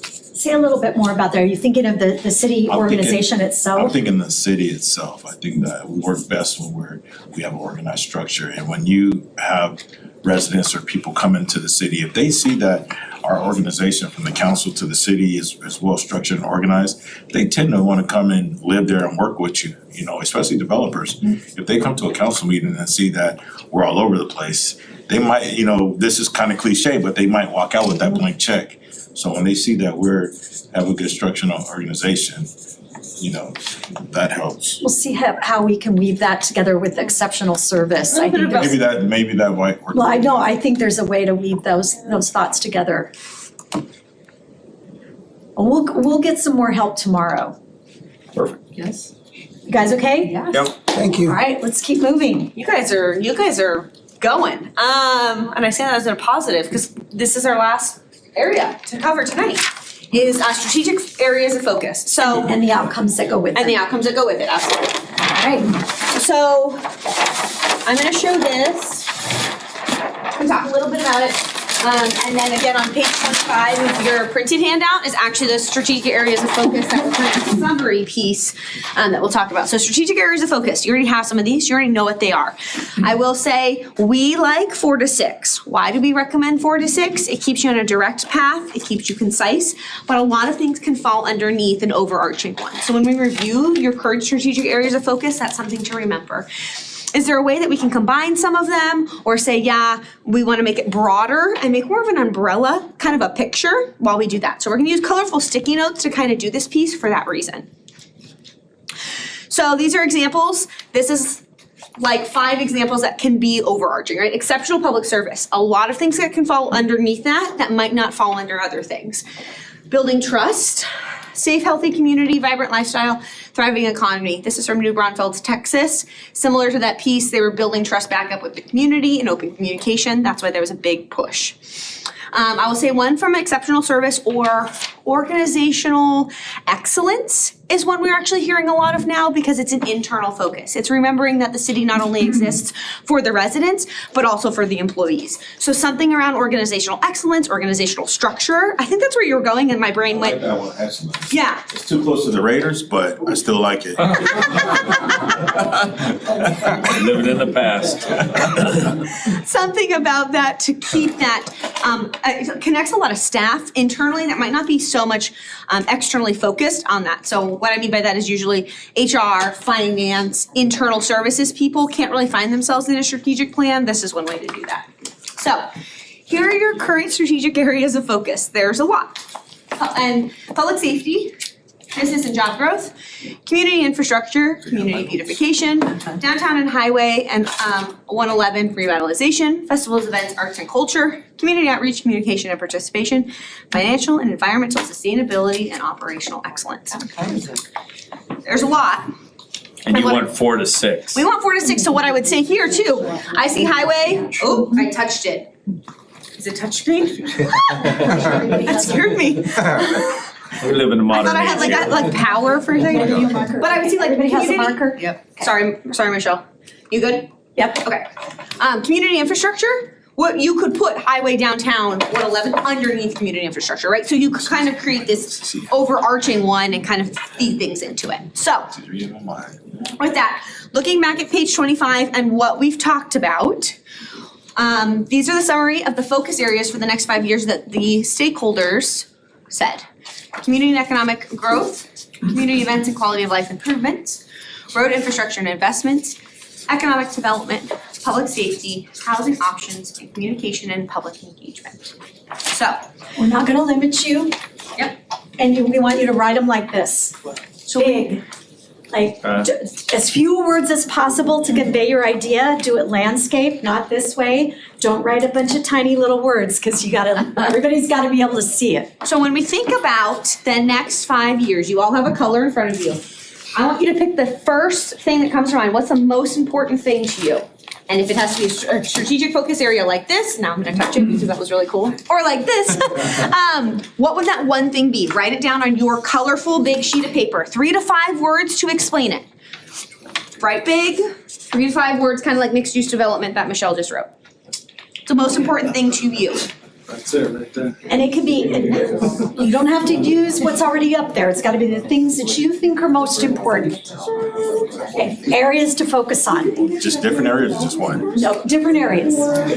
And so we're gonna put them all together and group them and do all that work, but just. You want them separate? Yeah, and this way. That's like, yeah. Yep. And one idea per card, one idea per sticky. Yep, so we're Just doing one. the first one right now. Your first big idea. Yep. I think that's most important to you. Here's an example. We're just gonna use Oscar. Variety of housing options. This is exactly what we're talking about. So you're not being limited. Wait, am I supposed to write more? Just Yeah. do one right now. Okay. And we're gonna see, yep, public safety, okay. And we're gonna collect your first ones and we're gonna put them up and we're gonna start to see if there's anything that's already overlapping. So look, I already got 2 public safeties. Awesome. Say civic, I don't know anything else. What else we got? Economic development, ooh. Oh, these ones are not stickies. Already good to it. What else we got? Variety of housing options, we just read that one out. Okay, now do your next most important thing to you. And not repeating what's already up No, there. you can repeat. You can repeat if you want to. Yes. What your second most important thing? You all have a different color for a reason, I'm getting there. Tape, where's the tape? Some tape, maybe they have I some have some tape. tape right here. Oh, you have, no. I have some, yeah. Oh, sorry. Oh, it's okay. This happens a lot with these. They got less sticky over time. They're brand new, but And it we doesn't matter. think 3M changed the formula. Not for the big chart paper, but for these little ones. After 7 years. You wanna do this and I'll collect them? Yeah. I get my back up. Okay, so I want you to do your third one and then stop. So do your 3 most important to you and then pause.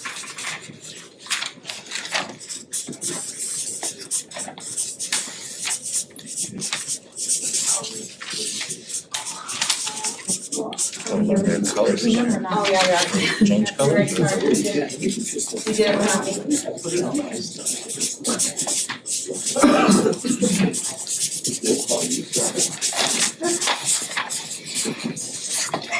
That's funny, a match game. You guys remember match game? might or might not be part That could be one that we could ask them. Have you got match game where they were right? Okay, you have our top 3. Richard Dawson and Gene Awesome. Piper. Great, no, that helps. Community events of of life improvement. Community events, that's what it says up there, community events and life. Oh. Better. Oh, okay. That's what you had titled. No, that makes sense. Okay, and I got one more. Second one. Second one. Oh, sorry, that's my That one went down. Okay. Here's another one for there. Ooh, this could be by itself, or it could be somewhere. It's kind of shown. Yeah. So it goes here. Activities, Maybe or maybe not. okay, let's put that in the middle then. Yeah. Is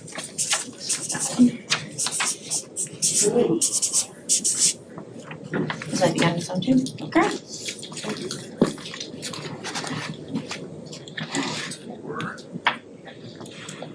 Keep going? No, three and then pause. Oh, okay. Three and then Everybody pause. do 3? Yep, we got 2 more that are coming right now. Okay. Well, I'm a little greedy, I got 4 up there. Yeah, I was. Ooh. Okay, then what are your top 3? And I can save one for later. You can save the utilities one for that. Save this one for later? Okay. I'll tell you why. Well, without that, we can't have the other ones. No, I know. Save that though. There you go. Thank you. Roads, bridges, and water infrastructure. I'm far more superfluous. Middle. I just wanna have fun. And then downtown experience is probably I wanna be here, able to afford it. right? No, not necessarily. Okay. Yeah, because parks and programming to me is different than Could be downtown different. experience. Okay, so these are the top 3. So look, we already have a lot of economic development, housing, A lot of opportunity. agreement. What is coming together here? Public safety is one.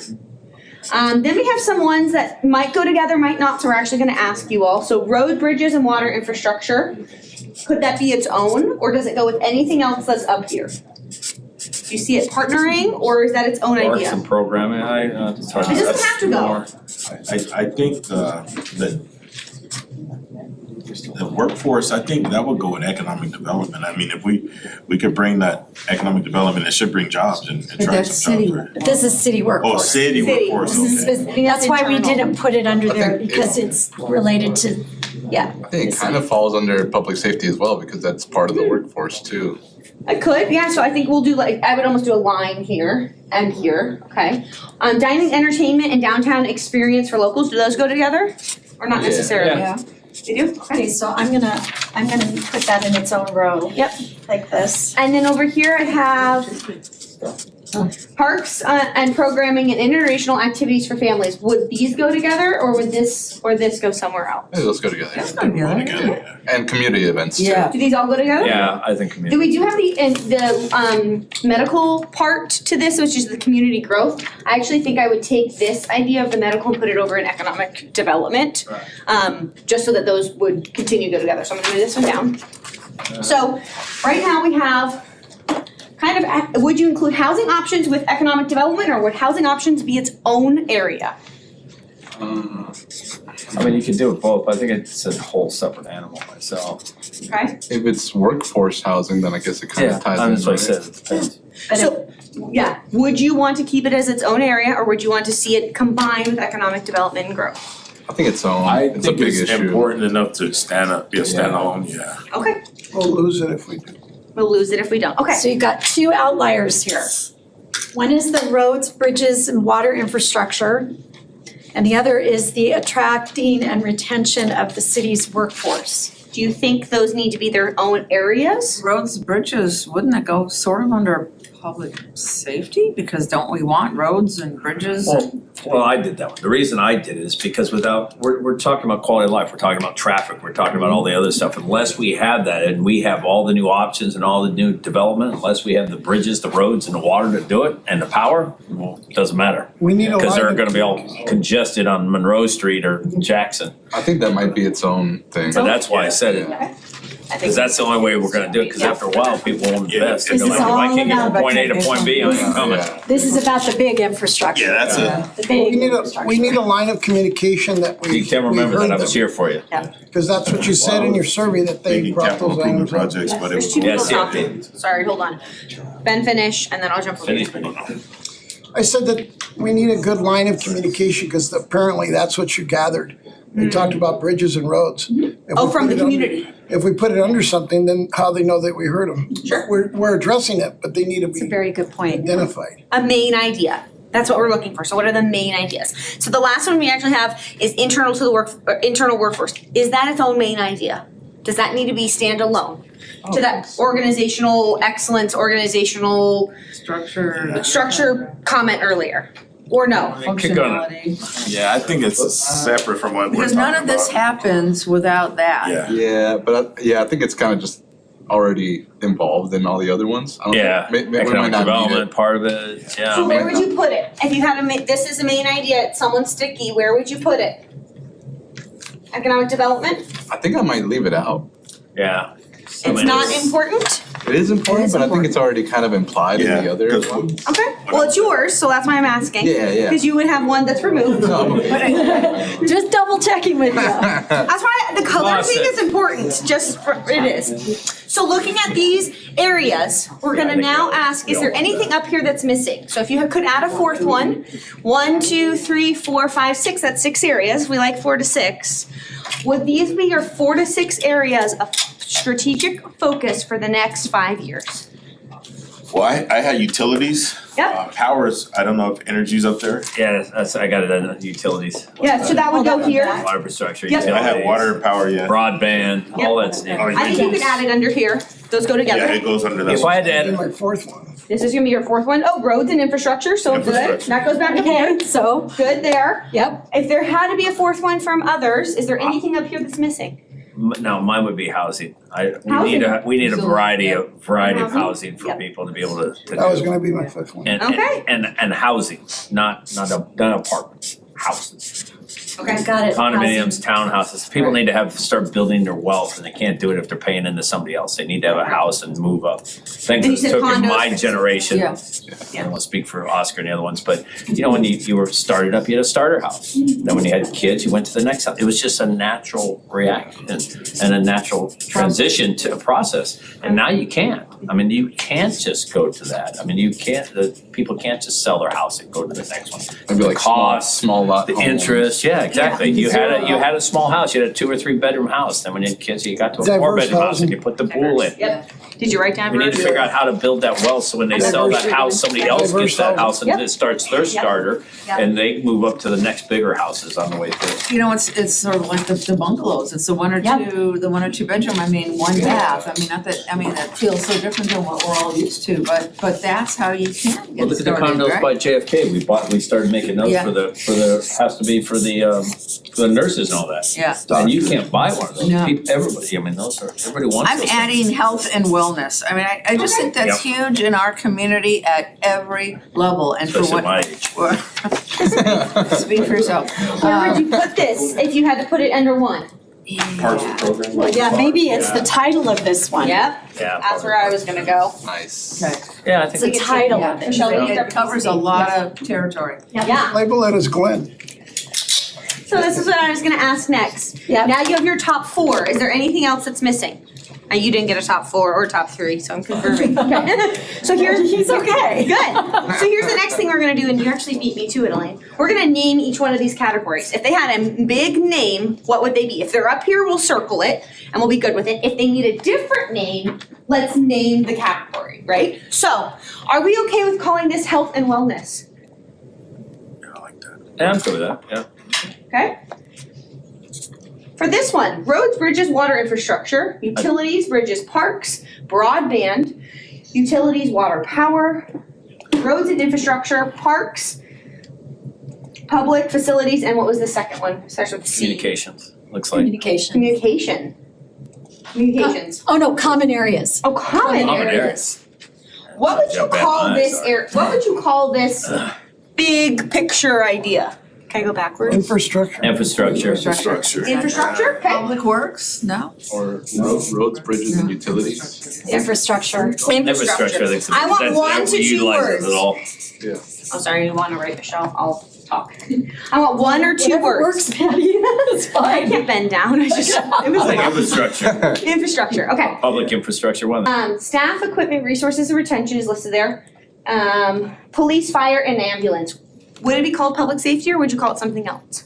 I think we just need to continue to mention that because we talk a lot about the police department. But part of that public safety is still our fire, which is ambulance. Can I say something to that? And you can tell me if you don't like this. What we've been hearing lately is community safety for that reason. Is there something about feeling safe and putting public safety in there, but also goes to lighting sometimes? Cameras. Cameras and updating that. resources. Community safety is a newer way to say that, where you're still having safe in it, but it can include other things that might not fit into the typical public safety. And remember, there's gonna be a goal statement for each one of these. So we can, just like with the values, we can have a big bold statement or 2 words, and then we can have a goal statement that Descriptor. describes it. Yeah, so community safety, does that sound good? Yeah. Okay. The next one is dining, entertainment, downtown experience for locals. Is there anything that's missing from this category, or what would you call this category? Festivals, events, arts and culture. Festivals, events, arts, and culture. If you could get it down to 2 to 3 words, what would that be? Is there anything about, on the next page, if we go one more? I think I had one. You could just touch the screen. I know. I'm not used to this. Maybe? Try, yeah. Oh, there we go. Community events and quality of life improvements. Okay, but I got an idea. If this is really is this really related to the downtown? Or is it everywhere? It doesn't have to be, it can be everywhere. Our I mean, it's just downtown is our major focal point. focus right Yes, now. it's our focal point. Is it a focal point for the next 5 years downtown? Yeah. Oh, yeah. Oh, yeah. Vibrant Yes. downtown, But families are looking for dining in places besides downtown. okay? Okay. Yeah, we're gonna bring And it we to have, them downtown. yeah, we have stuff, Yeah. north side, Polo Yeah, Grounds everywhere. area, we've got a brand new place off of 50th and Jefferson that has Yeah. great restaurants. Yeah, I think it expands There's quite a few. downtown. But I think downtown, we have to It's a whole focus, different we have to experience. focus on that because some of those areas are gonna grow organically, Yep. people wanna be there. Okay. But if you look at our history per se, if we didn't focus on our downtown with the times, it'll go away. And that's something we don't want, so I think we need to continue to focus on it, cause we're not totally there yet where we wanna be. So what's the key word? It's about creating an experience, It's about right? an experience, cause it's not, Creating experience. yeah, it's not just a random restaurant, it's an experience. And it's an Yeah. experience that changes at 5 o'clock, it changes again at 8 o'clock, and it changes at midnight. But it's What just about- not food too, it's Right. entertainment, What it's about it's stealing- a little bit of Yes. everything. What about stealing a word that you all liked from your vision, which is vibrant? What about vibrant experience, vibrant community, vibrant something? I think vibrant is good for the logo maybe, but I don't know, vibrant feels not enough, there's not enough energy in the word vibrant to describe the How about vibrant for downtown. business, families and businesses? I like the downtown Boring. experience. Downtown The experience. Indio downtown But are we gonna, experience. is that what we're gonna highlight, is that downtown? what you're gonna Is that what focus we're on for the going next That's just 5 one years? piece, I mean. Well, no, but it's gonna be somebody else one of can put something our else on. focus points, is that's what we're Right. saying, but will people be upset that think we're not focused on anything else? Well, you Oh, also no, have we're this one. focused on all that I'm stuff. gonna say you have yeah. economic development, which could incorporate other could include things. that? Okay. Yeah, it could. I'm good with Economic that. development can be the entire city. Downtown is something we've We have one invested spot that millions in. keeps coming up that Millions. we Got more need housing to coming. could concentrate Got new on. buildings Is our coming. 111 corridor. Got entertainment. Skyline I think we experience. can add that to the economic development for sure. Okay, so I'm hearing 2 things. I'm hearing there's a need to focus on the 111 corridor. I'm also hearing this downtown experience is something you wanna focus on in the next 5 years. I can agree with them on the downtown experience is separate and then economic development, we could correlate Downtown everything else experience, into let's just it. call it that for now. We've put so much money into downtown, we have so much things going on there with the new city hall and everything else. I think we really do need to highlight it for the next few years, then we can move on to the other area. Do we wanna add that Highway 111 corridor? I mean, that is another Does that go But that here? would Is it defeat one of the this elements of downtown this? experience, because if we But do part of it- downtown but don't do 111, did we fail? Part of downtown is Or one is 111 is 111, part is of what you're downtown. So saying. 111 is starting. 111 's a whole That's- other animal. That brings you into downtown, so we wanna build from 111 north. Does it hurt it if we emphasize downtown with a wish on the 111 corridor? No, it doesn't, because you can always use, so what I was gonna say is if you have downtown experiences listed, you also can have economic development listed, and one of your objectives can be Highway 111, Or right? it could Or be it could go here under here too, too. and it could be included in an objective Experience downtown. under the Are we priority experiencing? or part of the goal statement. Yeah. So let's just say, The current one says Personally, downtown. I say we and toss that highway to staff, because I don't think we can figure this one out. And Brian just said it says and that's downtown and fine, Highway but I'm gonna 111. capture Currently it. says downtown and highway. I'm gonna just make sure it Go with shows that. up. Okay. You guys have a lot of energy right now. Let's go downtown right now. The Red Bull. It's the Red Bull. Ready to go. Red Bull. It's the Red Bull. Let's ride the bikes downtown. I'll be crashing in an hour. Okay, our last one, housing options. If you had to name this category, what would you call housing options? Opportunities, housing. Innovative housing solutions. Innovative Solutions, I like housing that. solutions. Go. That was Yeah. That's the standard Brilliant. now. The hats are off now. No Red Bull. No, really. He has a Sprite, he has a Sprite and an orange. Innovating housing solutions, awesome, That's actually okay. good. Our last one, economic development. What would you call economic development? Economic development. It might be fine Is there anything that was, as is. yeah, it might be fine as is.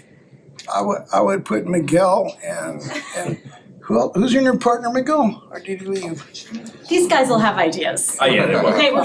They'll have ideas. Do you wanna just call it this for now and kick it over to these guys and let Yeah. them kick it around tomorrow? That's gonna be that's gonna be our broadest one, cause it's gonna Yeah. have such Brian, a. the. Maybe the- something that correlates that we're investing into local small businesses to develop our economy. Yeah, and there's also the idea of opportunity that somebody had here. Yeah. It's a it is really opportunity. great word. This is opportunity and growth. Yeah, there's so much to it. It was mine, so yeah. We need a category. Dinero. Feria. That's that one there. Okay. So, Michelle, you good after you write that down? Yep. Okay, so what we're gonna do next is we're actually gonna take each one of these areas and we're gonna talk about the outcomes. So I'm gonna show you what that really looks like really quick, what I mean by outcomes. So we did this. We're gonna do a strategic goal statement. We're starting that beginning. That's like the descriptor that comes after this. So economic development means what? What we're gonna do and brainstorm with you all is not wordsmith the goal statement, but we wanna talk about an outcome. In 5 years, what does this mean? So here's what those goal statements would look like. Economic development, these are some of the words I want you to start to think about. We'll include what you already have here and do a little bit more.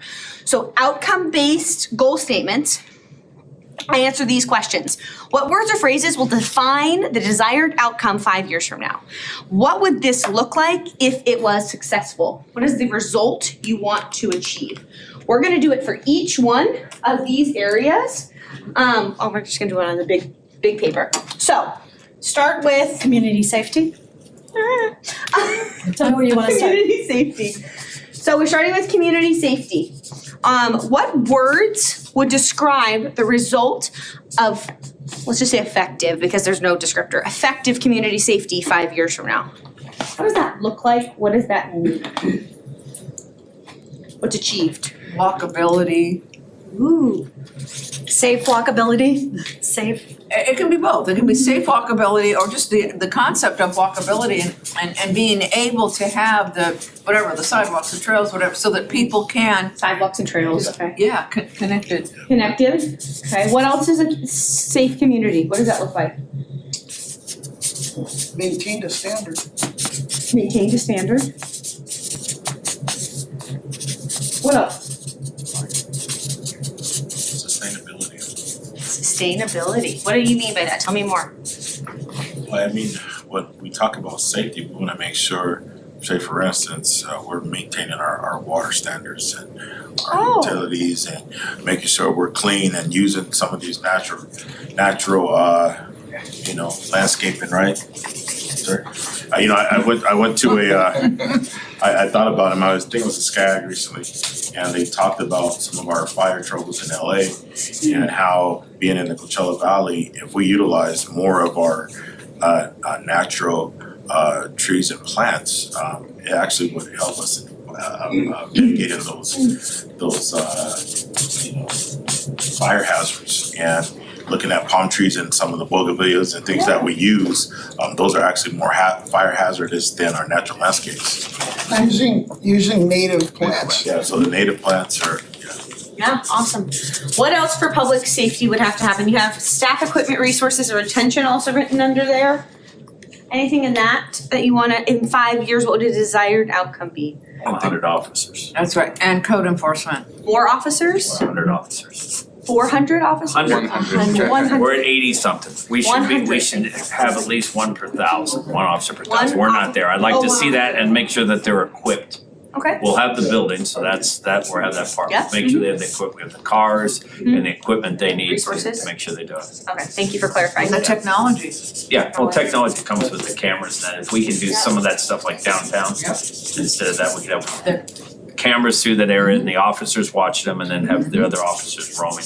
Look at our current fire services and where we expect to be. Fire services and where we expect to be, okay? That's why we need all that economic development and Exactly. stuff. Good for the fire guys.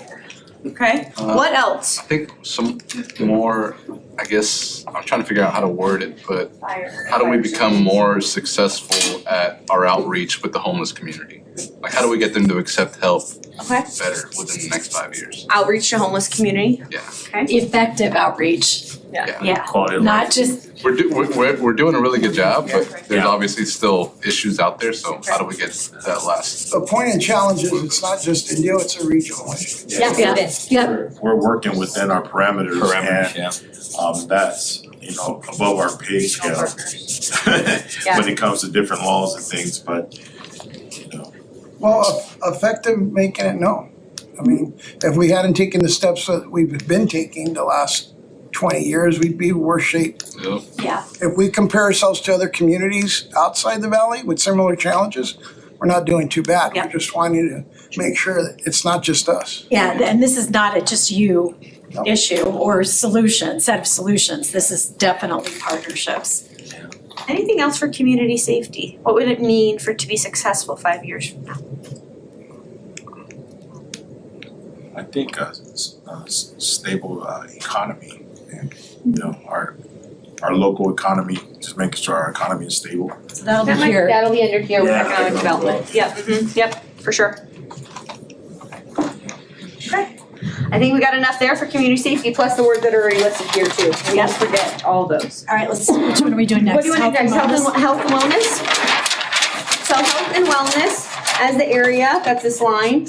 In 5 years, what would success look like to be a healthy or, I wanna say health and wellness community? I need that. healthy and well community. Yeah, exactly. Where there's A real well-being. hospital. A real hospital. And that's not what I want you to write down. No. No. Because we An need, upgraded hospital. well, not even an upgrade, but one that can meet the needs of our growing community. Hospital and clinic services that can meet the needs of our growing Our community. city has a challenge that we have a hospital that's outgrown its needs. Right. And with that, it's just not Indio, because we have people from Imperial County to the east of the valley that come here. So everything east of here is a big challenge for us. We have waiting periods that are beyond our control, and the hospital itself is doing its best. Yep. We have to meet the needs. I agree with the Mayor Pro Tem, not in those words. Staff, I can't hear. Just for a second, please. Thank you. Continue. Is there anything else you wanted to add? No, I just agreed with her. Okay. Well-maintained parks to be maintained for people to utilize them with the proper equipment. And then the other part of that is a vibrant program for youth and seniors where we have active programs in place that our residents wanna use. That Makes it residents difficult want for a lot of our youth and our, like you want an intergenerational campus. A lot of the people that live, like I live in a 55 and older community, they have everything there, they don't need to go outside. They have everything they need, so the activities, what's gonna draw them out to these parks to get into it, away from their community? It'll have to be good programs or something else that will entertain them, because they just won't leave their property, because they have it all there. I think to reinforce what the mayor and the mayor pro tem said, the parks and the health, as a master plan that we will have. A master plan that will be pretty much of a community health master plan and challenge our collaboratives to benefit our community, and the parks, so we have a proper guide on how we're dealing with our parks and maintaining them. the parks, master plan and community. Trails master plan, so more trails and nature walks. Trails and nature walks, okay? I would say improving shading and urban greening to help with extreme heat. Okay. Shading and greening. Shading and urban greening, so Urban like greening, yep. adding shade structures in the park. Yeah, And then urban greening through native plants, so we're conserving water but increasing the shade canopy. We wanna do anything with CV Link? I don't even know what to do with that. Well, we have a challenge because we don't have a plan on how to maintain I don't that. know what to do with that. We have a link, but I've We have never a seen trail that plan. goes throughout most of the valley that goes through the canal, basically the horse, yes, this is our. But the way it's set up, it's just not all interconnected, and it's a concrete path that's supposed to be with golf carts, bicycles, people running and walking. But it goes through areas and it's long in between, and coming off of them, you're going onto roads that are pretty quick. So I don't know how to use it, but it's a great resource. It's cost $100 million so far to build throughout the Coachella Valley, but nobody's figured out what to do with it yet. CV Link. I have an idea. Actually, I sat in a presentation today, Mayor, I'm gonna take that back a step and say, there's a lot of kids in schools and whatnot riding that CV Link.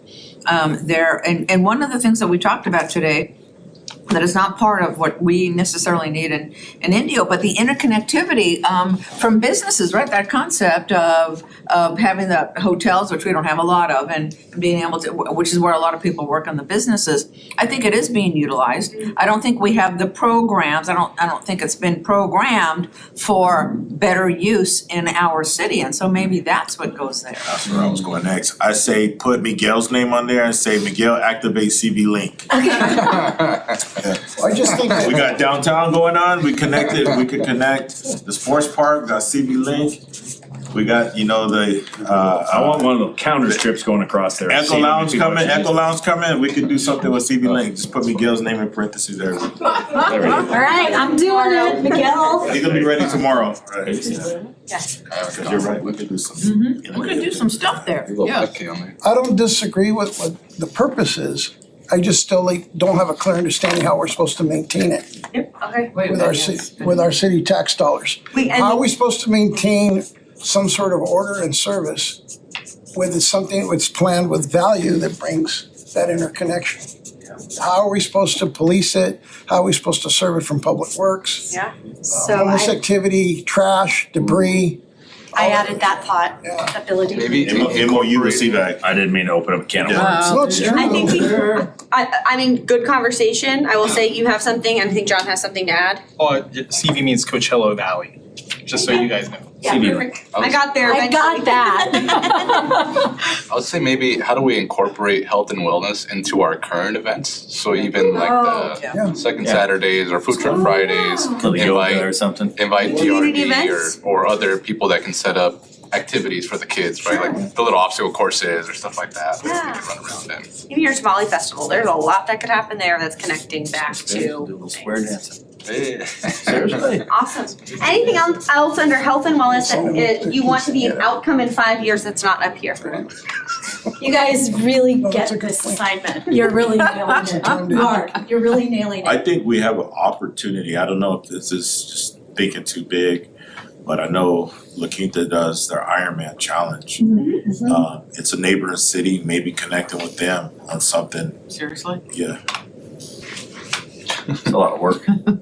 Yeah, but a lot of this is a lot of work. No, I'm just talking. Do you wanna call that out as, maybe partner Partners, with a yeah. neighboring city on a, City or agencies, Okay. because sometimes it's a Partnering. nonprofit, sometimes it's DRD, sometimes it's others. Even with our run we did for, was it for veterans? Yeah. I mean, even if we added Coachella and La Quinta to that and did like a Eastern Coachella Valley, Heart Valley, thing, that could aid in health and wellness. So maybe like some more of those like challenge type yeah, of events. a fitness event. Yeah, fitness Yeah. events. Yep. We got two, Bodybuilding event. so we're gonna move on to public, Hey, why not? we're gonna move on to public infrastructure. We're halfway there, just reminding you. Public infrastructure, what does outcomes look like for public infrastructure 5 years from now? 4 lanes on the Monroe Bridge. I was gonna say, yeah. 4 lanes on Monroe It's not gonna Bridge. push road, yeah. Monroe and Jackson Bridge. That's right. Funding, lanes. well, we have More funding lanes plans for on- Monroe is it- already. Well, Yeah. it's It's just not gone, in it's the just next now, 5 it's years. just No, 5 gone years. out of control, it's just Yeah. gone up about. 5 years from now. 5 years we want it to be done. Yeah, done. Yep. What else? Keep speaking. Jackson How's our, expansions. Rail Substations rail up? station. CV rail station. CV rail station. And our Rail station, substation, Our electrical substation. oh, electrical, okay, got it. Yeah, electrical substation. Yeah, we have substation Sub. for, yeah. Yep, I got it. A transportation center, is that what you're Yeah, referring that's- to? yeah. And then we went to we Transportation also did center, Have it transportation. at least in the planning work. yeah, transportation. Yeah, transportation hub, center, Transportation hub. See, you guys said two things at once and I was like, wait, these So the don't, transportation hub, what about it? It's gonna be up and running. Okay. there's a connectivity Trains piece. and taxis and Buses, and buses, bikes. yeah, it's the whole thing. Electric vehicles. Yeah, I know. What else? What else for public infrastructure? Our Chromium 6 filtration system. I gotta give Ray something to do. Filtration system It's a. for water. Yeah, it's a water treatment. I met Ray, I know who Ray is. It's one of these state mandates. It's gonna Oh. cost us $100 million. Okay, so water infrastructure. Yeah. I'll put Ray, you put Ray's name to it. So we're just gonna put water infrastructure, Ray, and we'll figure out what it Yes, is. what it is, yeah, because apparently it's state mandated. Other things that you have written down that actually haven't talked about, broadband, is Yeah, it here? broadband is a big one that we Okay, need to do. broadband. And we're working on it. Which areas? What does that mean? What would broadband access? Yeah, access to Connectability. Wi-Fi, Which areas need connectivity. Connectivity, okay? We need to be specific on what areas need, Specified areas of improvement? yeah. Well, it's Okay. mostly the inner city and the inner part, cause all the bigger areas up above pretty much are good, except down in the middle, down by the DMV, down by the police station, there's certain areas that need to get connected We that put $1 have million more into that coordinated by the city. council. 1.4. Alright, what else? I have a lot of side conversation, I don't wanna make sure I miss anything. Other things that are up here, power, which we have, water. Common areas, public facilities, and parks investments. Anything you wanna add here for public infrastructure there? No. No? Okay. Anything that's I missing? just think that, again, it's building collaboration with some of these things. Yeah. Well, I'm sure staff will do some of it, we have, our landscape, we're updating our landscape throughout the city, as you saw in Jefferson on the way out, we're redoing our landscape palette, taking out all the older landscape, but that's, it's gonna be in areas, but, I'm sure staff will come up with Something we're doing better in, but we can continue doing is art in public places. Art in public places, okay? Also, we will take the whole SWAC too and incorporate that into here, just so you know, so that exercise feeds into this. Anything else in public infrastructure? Increasing providing sidewalks in spaces that don't have them yet. Providing sidewalks and spaces, that walkability. Yeah. Yep. But that can go under here too, right? So sometimes it's like, this could go in both places, where will it fit or where will it live? The staff will help us figure that out. Exactly, yep. Okay. Good? Yeah, I was gonna say, and you think we have energy, wait till you get to staff. Oh, I know they have energy. They're gonna wear us out tomorrow. I'm telling you. We gotta get a good night's sleep. Okay, next we're gonna move on to economic development. In 5 years, this is successful and you're successful in the city, what does economic development look like? Go.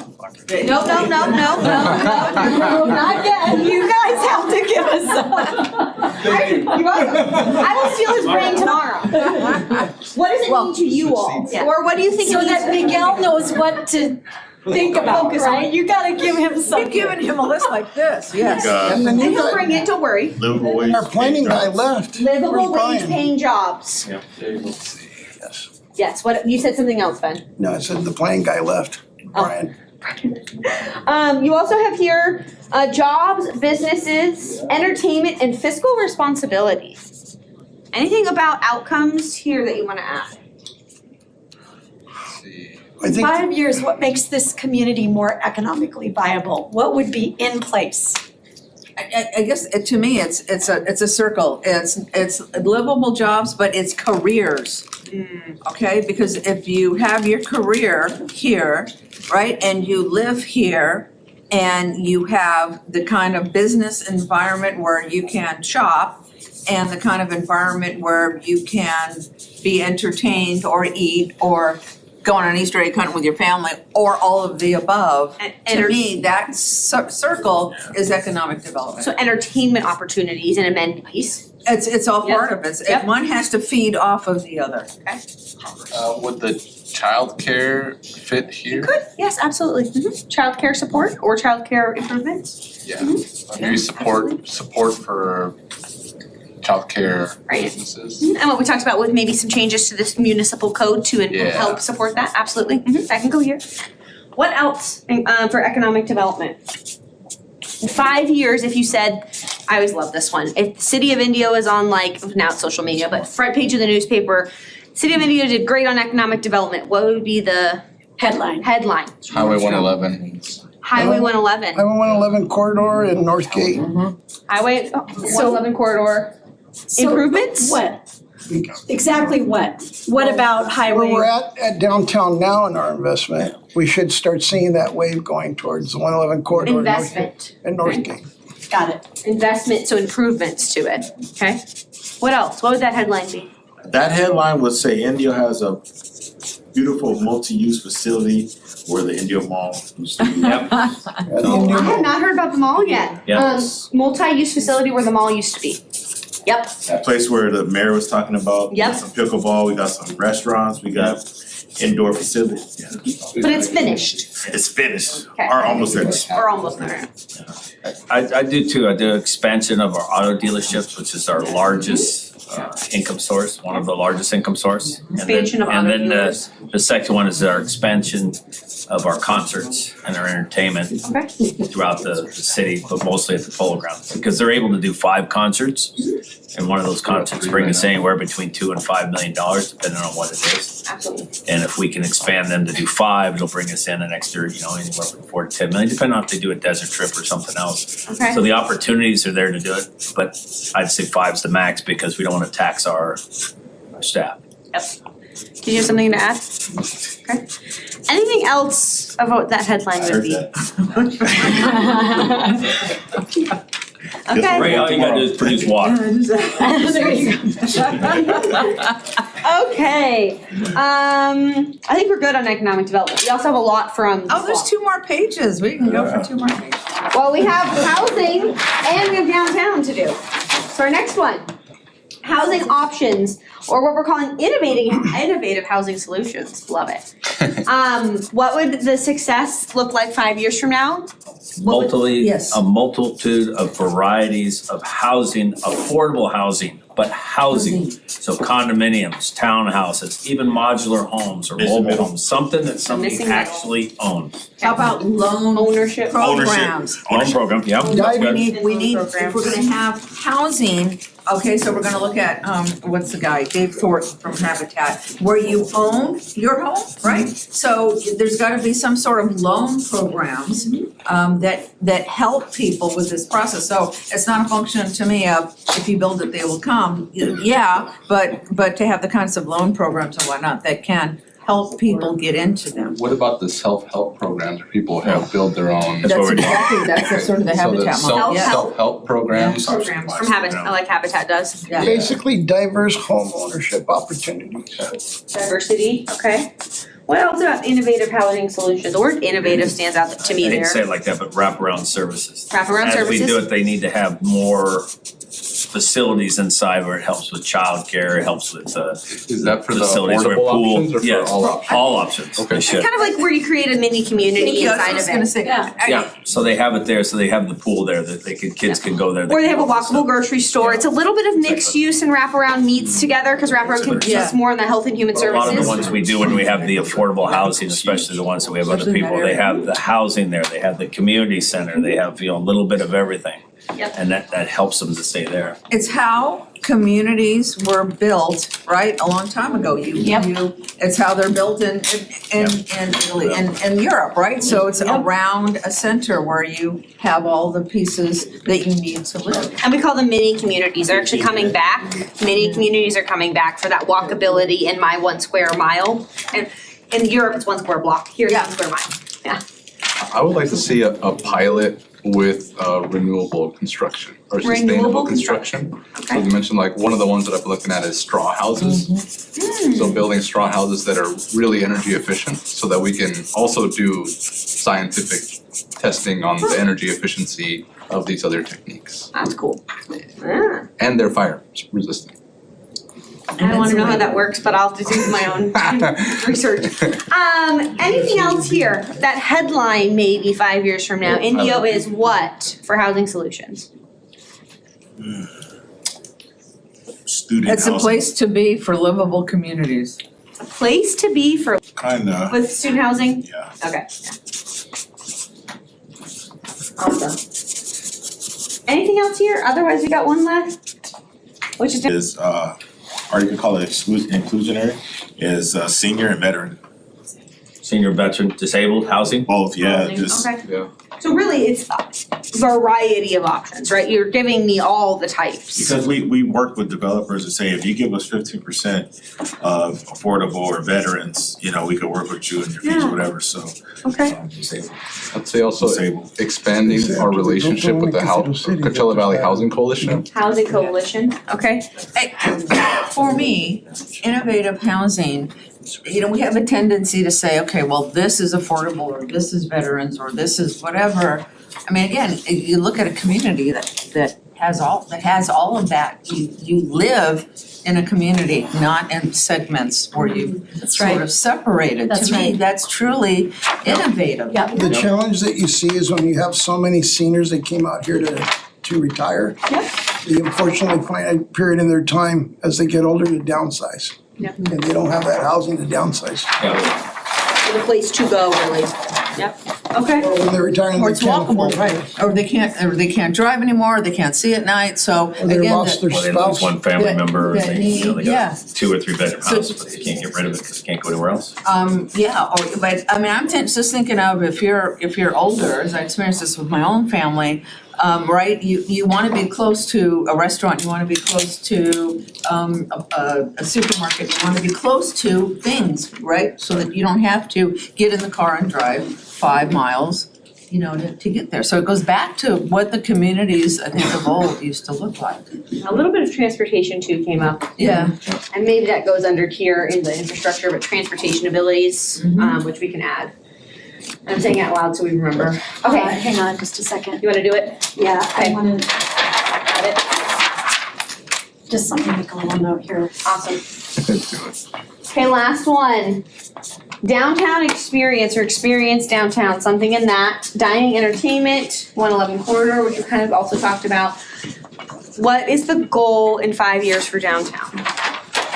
What would that look like? What's that outcome? Music and fun. It's me. Fun. It's a place to go, place to be. We ran out of room. Parking, oh no, we got room. No, No, you wanted we to run built it out out of room. in 5 You built it years. all out, you ran out of room. We're pretty close. Vertical Vertical. Parking, I also heard. parking, and we need to go vertical. It has to go back to the experience, there's gotta be something for everyone. Again, in 5 years, we expect to be further ahead than we are now, so it's like, what are we planning? Yeah, what do you want?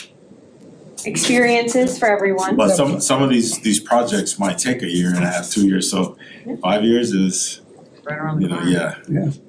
yeah. Parking was another one that came up. And something for everyone. I mean, if there's that much density of activity and living, you know, people have to have a place to park, or there's gotta be a, you know, functionality of Uber or bicycles or whatever. There has to be the means for people to get there, Yeah. stay there, and then go That's to right. wherever their next destination. Otherwise, people are gonna say, I'm not gonna fight the traffic, I don't wanna go. But it's not just parking, I mean, it's not just multi-level parking structures, it's Ubering in, it's Transportation it's options. whatever, it's. Accessibility, The Yeah. transportation link for people to take advantage of, besides driving their car. Yeah, a lot of people are talking about shuttle options, right? Is there a park and shuttle in, or is there a drop off area for Uber where You they know, just have to drive through, but they Car can stay? thingies or Tram, something, bike yeah. lanes, is there sufficient bike access to go from one? Like, just to stop building everything around the vehicle. And I am the worst. I love my car, but I think the more we can build things that are, that you can access differently, I think the more benefit. What else about downtown? What else would be a highlight of something? Boutique hotel, Boutique hotel. geez, what was You said housing earlier. Do you wanna put housing it? I earlier? did have housing, Yep, student housing or housing. Just housing, not student housing. it was like right here. No. It'll come back. I mean, there's employees that, single couple starting out, it would be great, they can walk to and from work. I mean, Young professionals kind of thing? Yeah. Okay. Might go back to the housing. Let's go back to art, being a part of it, art and culture. Yeah, our culture, Culture. yeah. The art center. How about, Center? Yeah, art and culture. you know, how about that concept of you have your retail or art studio or whatever below, and you have living space above, Mixed use. or mixed use, Yeah, you know, Mid-work. or you have the studio above and, you know, maybe you have retail on the bottom and the studio's above or something. Yeah. Live work. Yes, I love the live work model very much. Anything else about downtown? Safe, Still like the music. Yeah, Oh, music. yeah, we gotta That's have right. that. Everybody's gotta have music. Uh-huh. Music Throw this out events? there. We can go place to place. and the discussions The too. Wally Festival Parade.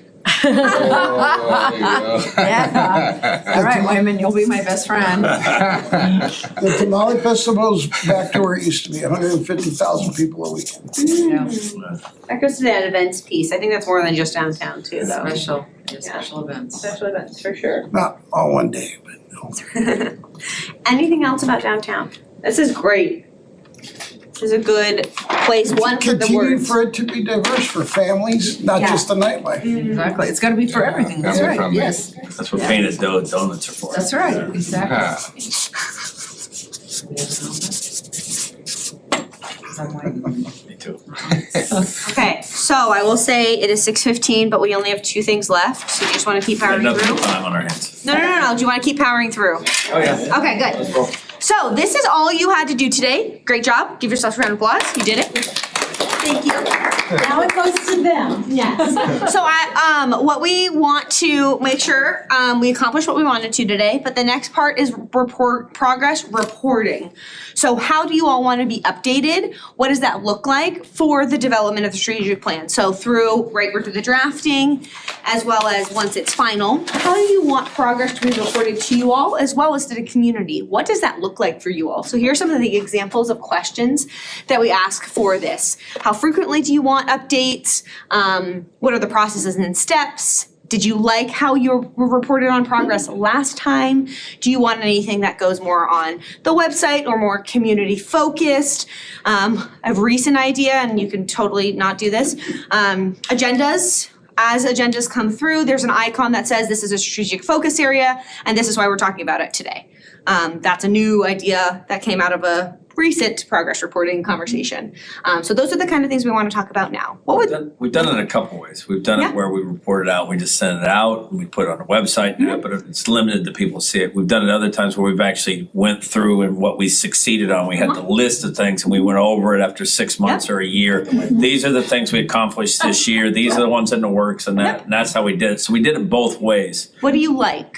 What do you want to keep seeing? Well, I don't think there's one solution, right? Because it's not just for us, because it has to reach our public, That's right. otherwise it's. So there's the reporting to you that comes from staff, so you feel like you're kept apprised frequently enough of what's happening with the plan. Then there's the reporting out to the community. Our city manager does a good job of keeping us Yeah. informed about what's going on. Yeah.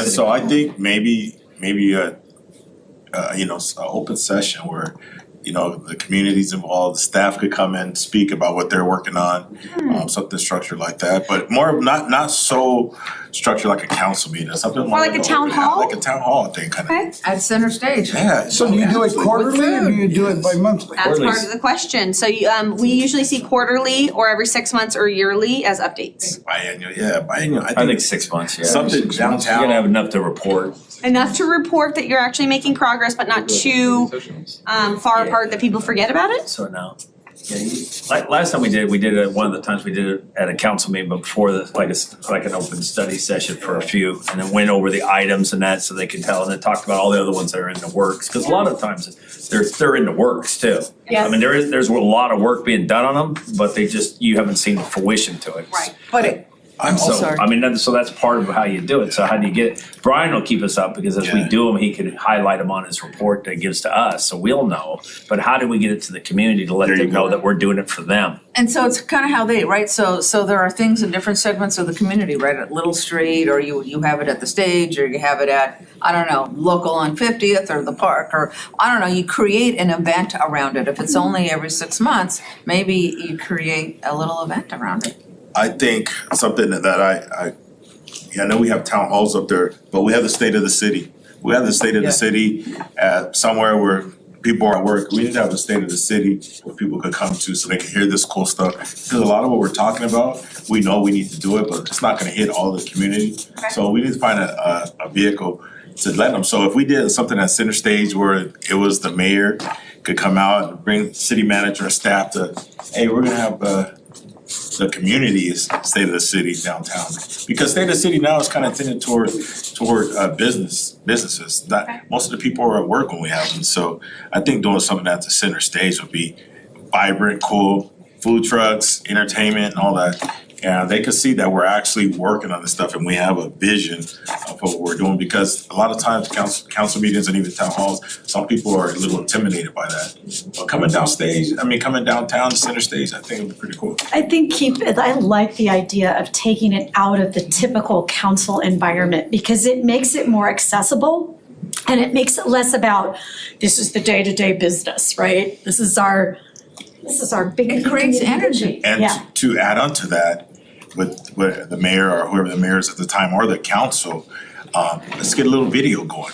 So that video could circulate. We do have the city, state of the city video that goes out, but let's do a little cool one with some renderings and concepts and things that we're working on. So they have accessible. What's to come in the next 6 months kind of Because thing. our marketing, I tell you, our marketing team, Second to none, yeah. Kicking butt. Second to none. They're gonna have great ideas. Type of engagement and all the social media posts and all of the videos, I'm like, this has got the word out to the community, so from firsthand experience. play it on the big screen at the Center Stage. There we go. Well, and we also have ideas and things that our previous clients have done that have been creative and have been really effective at getting the word out so that we can share. Second Saturday events, they can have 5 minutes on the big screen. We're gonna play this. Yeah, we got a lot of options. Good stuff, good stuff. And the other thing is, we focus a lot on the downtown for many good reasons. We have to realize we're a very unique city. Our city's pretty big, so we need to pick a couple locations we You can. do, it's gotta be more than one location. Rotation maybe is a Yeah. good way to put that, okay. Awesome. I also think there has to be a sense of reality. I mean, we've kind of had the vision in the past and life happens. It was an economic downturn, it was COVID or whatever. Pandemic. Our ability to be able to say, this is not just a dream. This is not just a plan. This is coming to life. Yep. And here are the steps and stages that is coming to life. Because the difference in the last few years is we've been talking about that stage for 200 years. I know I've only been here 20, but you've been here for 200. And finally it happened. And this is, to me, the greatest part of what has been happening at the City of Indio is that it wasn't just, let's put a structure up and it's a stage. It was how it was activated. It was what it was looking like. It was how it was marketed. It was all the different things that happened, and that's just one example, and we see that throughout the city. Yeah. So now people are believing that's really gonna happen. Natty, can you go back to the house Sure, slide for a second? yes. I wanna make a point here based on what you were just saying, Don't look for a Elaine. second, anyone online? Let me give you a with. Sorry, there it Oh, is. yeah, okay. Okay, so once we redo this, right, we bring you the draft and you refine it and you adopt it as city council. This, It's touchscreen? sorry, I forgot, my own computer's a touch screen. Okay, I won't touch it again. This, the 5 priority areas shouldn't change very much, if at all, over a 5-year period. What's gonna change is the objectives, right? And so this is the more concrete part of the plan, and that's the part that allows you to pivot. God forbid that we have another pandemic, but if it happened, we would hope that these strategic priorities wouldn't have to change. The way you're gonna navigate them is gonna change if that happens. And so these objectives are gonna change. So we wanna create this plan that's kind of not evergreen, but that will hold you steady for a good 5 years, but that you're gonna have the actionable stuff in it that changes more often than that. And even more so, I think, just reminding folks where we've been. I know Tim, he has like a lot of before and after of our infrastructure, right? And I'll share this with you guys. I remember I was coming out of Andy's Burgers. I was getting a vegan burger. No, I was coming out of Andy's over. That's wrong. Like, what? I don't look like I eat vegan, right? So I was coming out of Andy's and I drove up Peach Street. Now, if you don't know the history of Peach Street, is a lot of auto mechanics and things like that. But driving down Peach Street historically, it's like driving over the ocean. It just was bad. And I was driving down Peach Street and I stopped and I said, wait a minute, this is Peach Street, right? If Peach Street looks like this, then all of our other streets look like. And so I had this conversation with Tim. I was like, what about this street? And then he started showing me before and after. And I say that because if people look at Hotel Indio versus nothing being there versus grass versus center stage, downtown Indio, what it was before and what happened to it and what it is now, Highway 111. So 5 years ago, where were we at? 5 years ago, this wasn't here, right? And so letting people know, look, it's a work in progress. This is where we were at 5 years ago. This is where we're at now, and that's where we want to go. There's a whole marketing piece with that with Indio 100. Like you could do past, present, and future, even 10 to 5 years ago to now. I'm like just picturing like a even picture monologue to tell that story visually. So many cool ways to do that. Disneyland's doing it now. And they say people can't afford it, it's jam-packed. They go back to where they started. where they're at. At Disney? They do it all the time. Yeah. Yeah, I'm going Wednesday. You're still jam-packed. And they keep raising the prices. Yeah, tell me about it. Well, and clearly, you have, the things that have happened over the last decade or so were intentional and thoughtful, and you're just doing it again right now, right? We're doing the next iteration of that. Yes. So you've got that discipline already in place. We're just trying to grow it to the next level. I wanna get something that just says, because we've all experienced it, is believe in capital letters. Because now we are seeing it's like believe. It's like I wanna put that in neon letters somewhere. But a lot of it came with the support from our residents, because if they wouldn't have given us the 1 cent sales tax measure. Yes. More reason that's We're willing correct, to invest. then we wouldn't even be discussing 3/4 of this stuff. Because they believed us, and we did exactly what we said we were gonna do. We invested it back, and then where they saw it, Yes. were then done, and that's brought us back to the Community income. has trust in We you, were conservative stewards of Their money. those dollars. Yeah. so that they know they can count on you for that. Yep. Yep. Awesome. This is so exciting. You guys are at such a cool place. So the last piece I always like to do is reflection and closure. It's kind of like, how did the session go? What went well? What could have gone better? What feedback do you have for Michelle and I? I always like to do it right now because I'll take it. As well as, do you think this retreat was collaborative? Did you all work together well? How did all that go? Just kind of tell us how it went. I had to sit between you guys. I'm sorry, sometimes my mind takes off. I'm open to any structure and something new that's, and the stakeholders and folks in our community, I think that's very important. They're the ones who help us invest. And I just think that having the council that we do and the staff that we do, it's a reflection of where we're at now. So I just appreciate that. As far as for me, for my own thing, I like more like data. Like, I want to see who said, not person, but, what age group, what is this age group want? What are the seniors want over here? Because, but I think we covered that without getting the data. So maybe this is the right arena for that, right? Yeah. Well, and to your point, one thing you might want to consider in the next cycle, so 5 years from now, we need to do it then based on where you are as a community. So just something to keep in mind. And we do have more data if you want it. I have all of this data de-aggregated and there's more information. So if you need anything, ask John and I can get it to John for any of the, except demographics. But like if you want to say, hey, what did teen center mostly say? What did senior center mostly say? All that's analyzed. It's just a lot to present, but happy to give it to you. Yeah. I like this, this is fun. I love think that. with that, when you're I love doing that, bragging just on our bringing city. the hot Yes. points that they mentioned. Yeah, that's what, that, Yeah, that's what you did. That's what it did. Yep. So this is a big summary, but we also have like broken down by area what happened to. I'm also interested in what staff is gonna say. Yeah. Thank you. Absolutely. I'm interested in So our you'll city get that. manager, I'm interested in our Yes. assistant city manager, It's like because you you know guys what? keep us separate, but We're- how much more fun would it be for Yeah, all we're of coming us? with all Well, these ideas and stuff, but yeah. this is, they're the experts. in So this. you're gonna get it next, so that's what I'll say, and that's always on my next slide. But what happens is they talk about it tomorrow, and then it comes back to you all. So you get to see, okay, here's a reminder of what you all did as work. So we take pictures of all this. Then we did, okay, what did staff kind of refine, and you get to see that. And then you get to see the draft of it all put together and how it works together. This is a very unique situation, and usually if you have council and staff in the same room collaborating like that, it doesn't really usually go well. Maybe it'd be different in your situation, but typically it doesn't. It's nice to keep them separate and then bring it together at the end. What's great is that they're listening to you, right?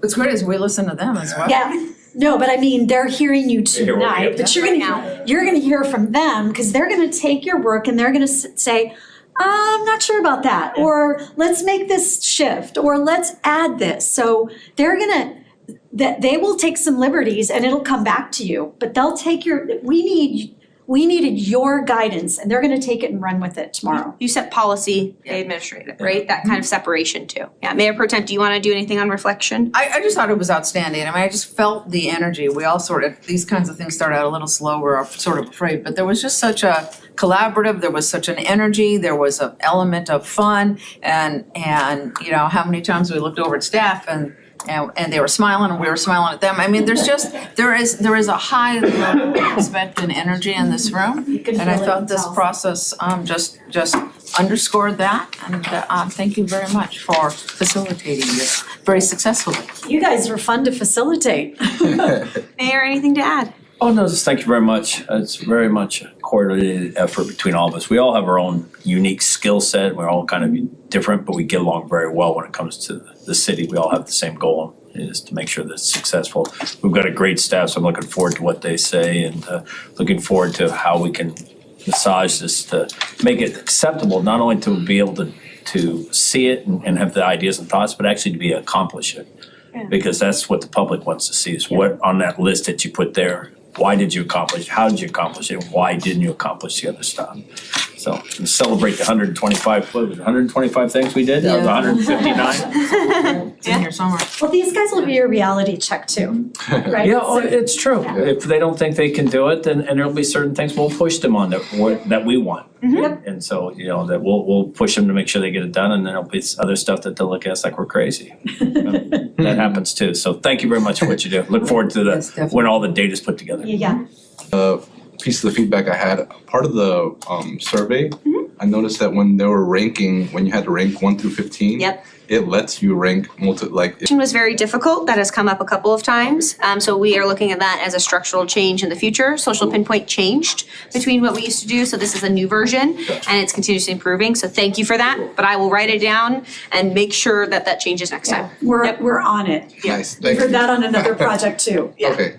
The other part was on the data, I had a little different perspective that maybe I would have liked to see a little bit more data on what our growth as a city is looking like. Okay. More immediately before going into these conversations, just so we know what we gotta plan for. Sure. I know we kinda got a good sense of where it's going, but having some numbers to guide us in that growth would have been good. But other than that, I think you guys did a great job. So some future Projections, some growth projections. projections. Sure. Yeah. Thanks for that. Well, being the newest guy on the team, I can say that staff, I was that. Yeah. Now I'm fortunate I'm here because the public said that was the permission I was given. I think working together with the rest of the council members is a good experience. It's not the first strategic planning I've done, but from a different seat, I Yeah. guess you can call it. Yeah. I think what I would like to know in the future is really identify, in your opinion, what we could accomplish better from the last strategic plan. Like, this is what you did. This is the areas you should look at, or just, this is our opinion. So it kind of gives us a foundation. Well, what could we have done better?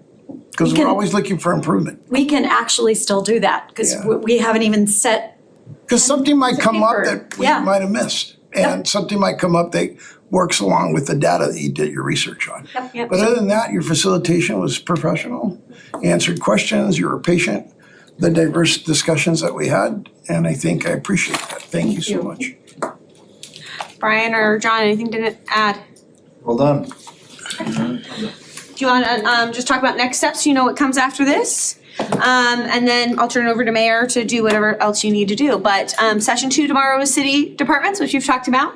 We will do the word choice, word scribble. Smithing. Yeah, word all the words. I'm running out of them now. I'm running out of steam, but we will do that. We will compare it to the last strategic plan too. What didn't also get accomplished and where could some of those things fall in? We kind of call that a congruent looking at it. And then we will facilitate follow-up sessions with departments as necessary. So even after tomorrow, if something comes up and we're not quite understanding what it is, we actually facilitate those conversations by priority area with department heads to do more of that refinement and follow-up. And then comes back to you all in a work session style to discuss the draft itself, give us feedback, give staff feedback. We go away again, refine it, and then it comes to you for final adoption. And the goal for that is late May, early June for final adoption, correct? Or June, July. June, yeah. Oh, We'll June, come July. back mid-May for that next session with the draft.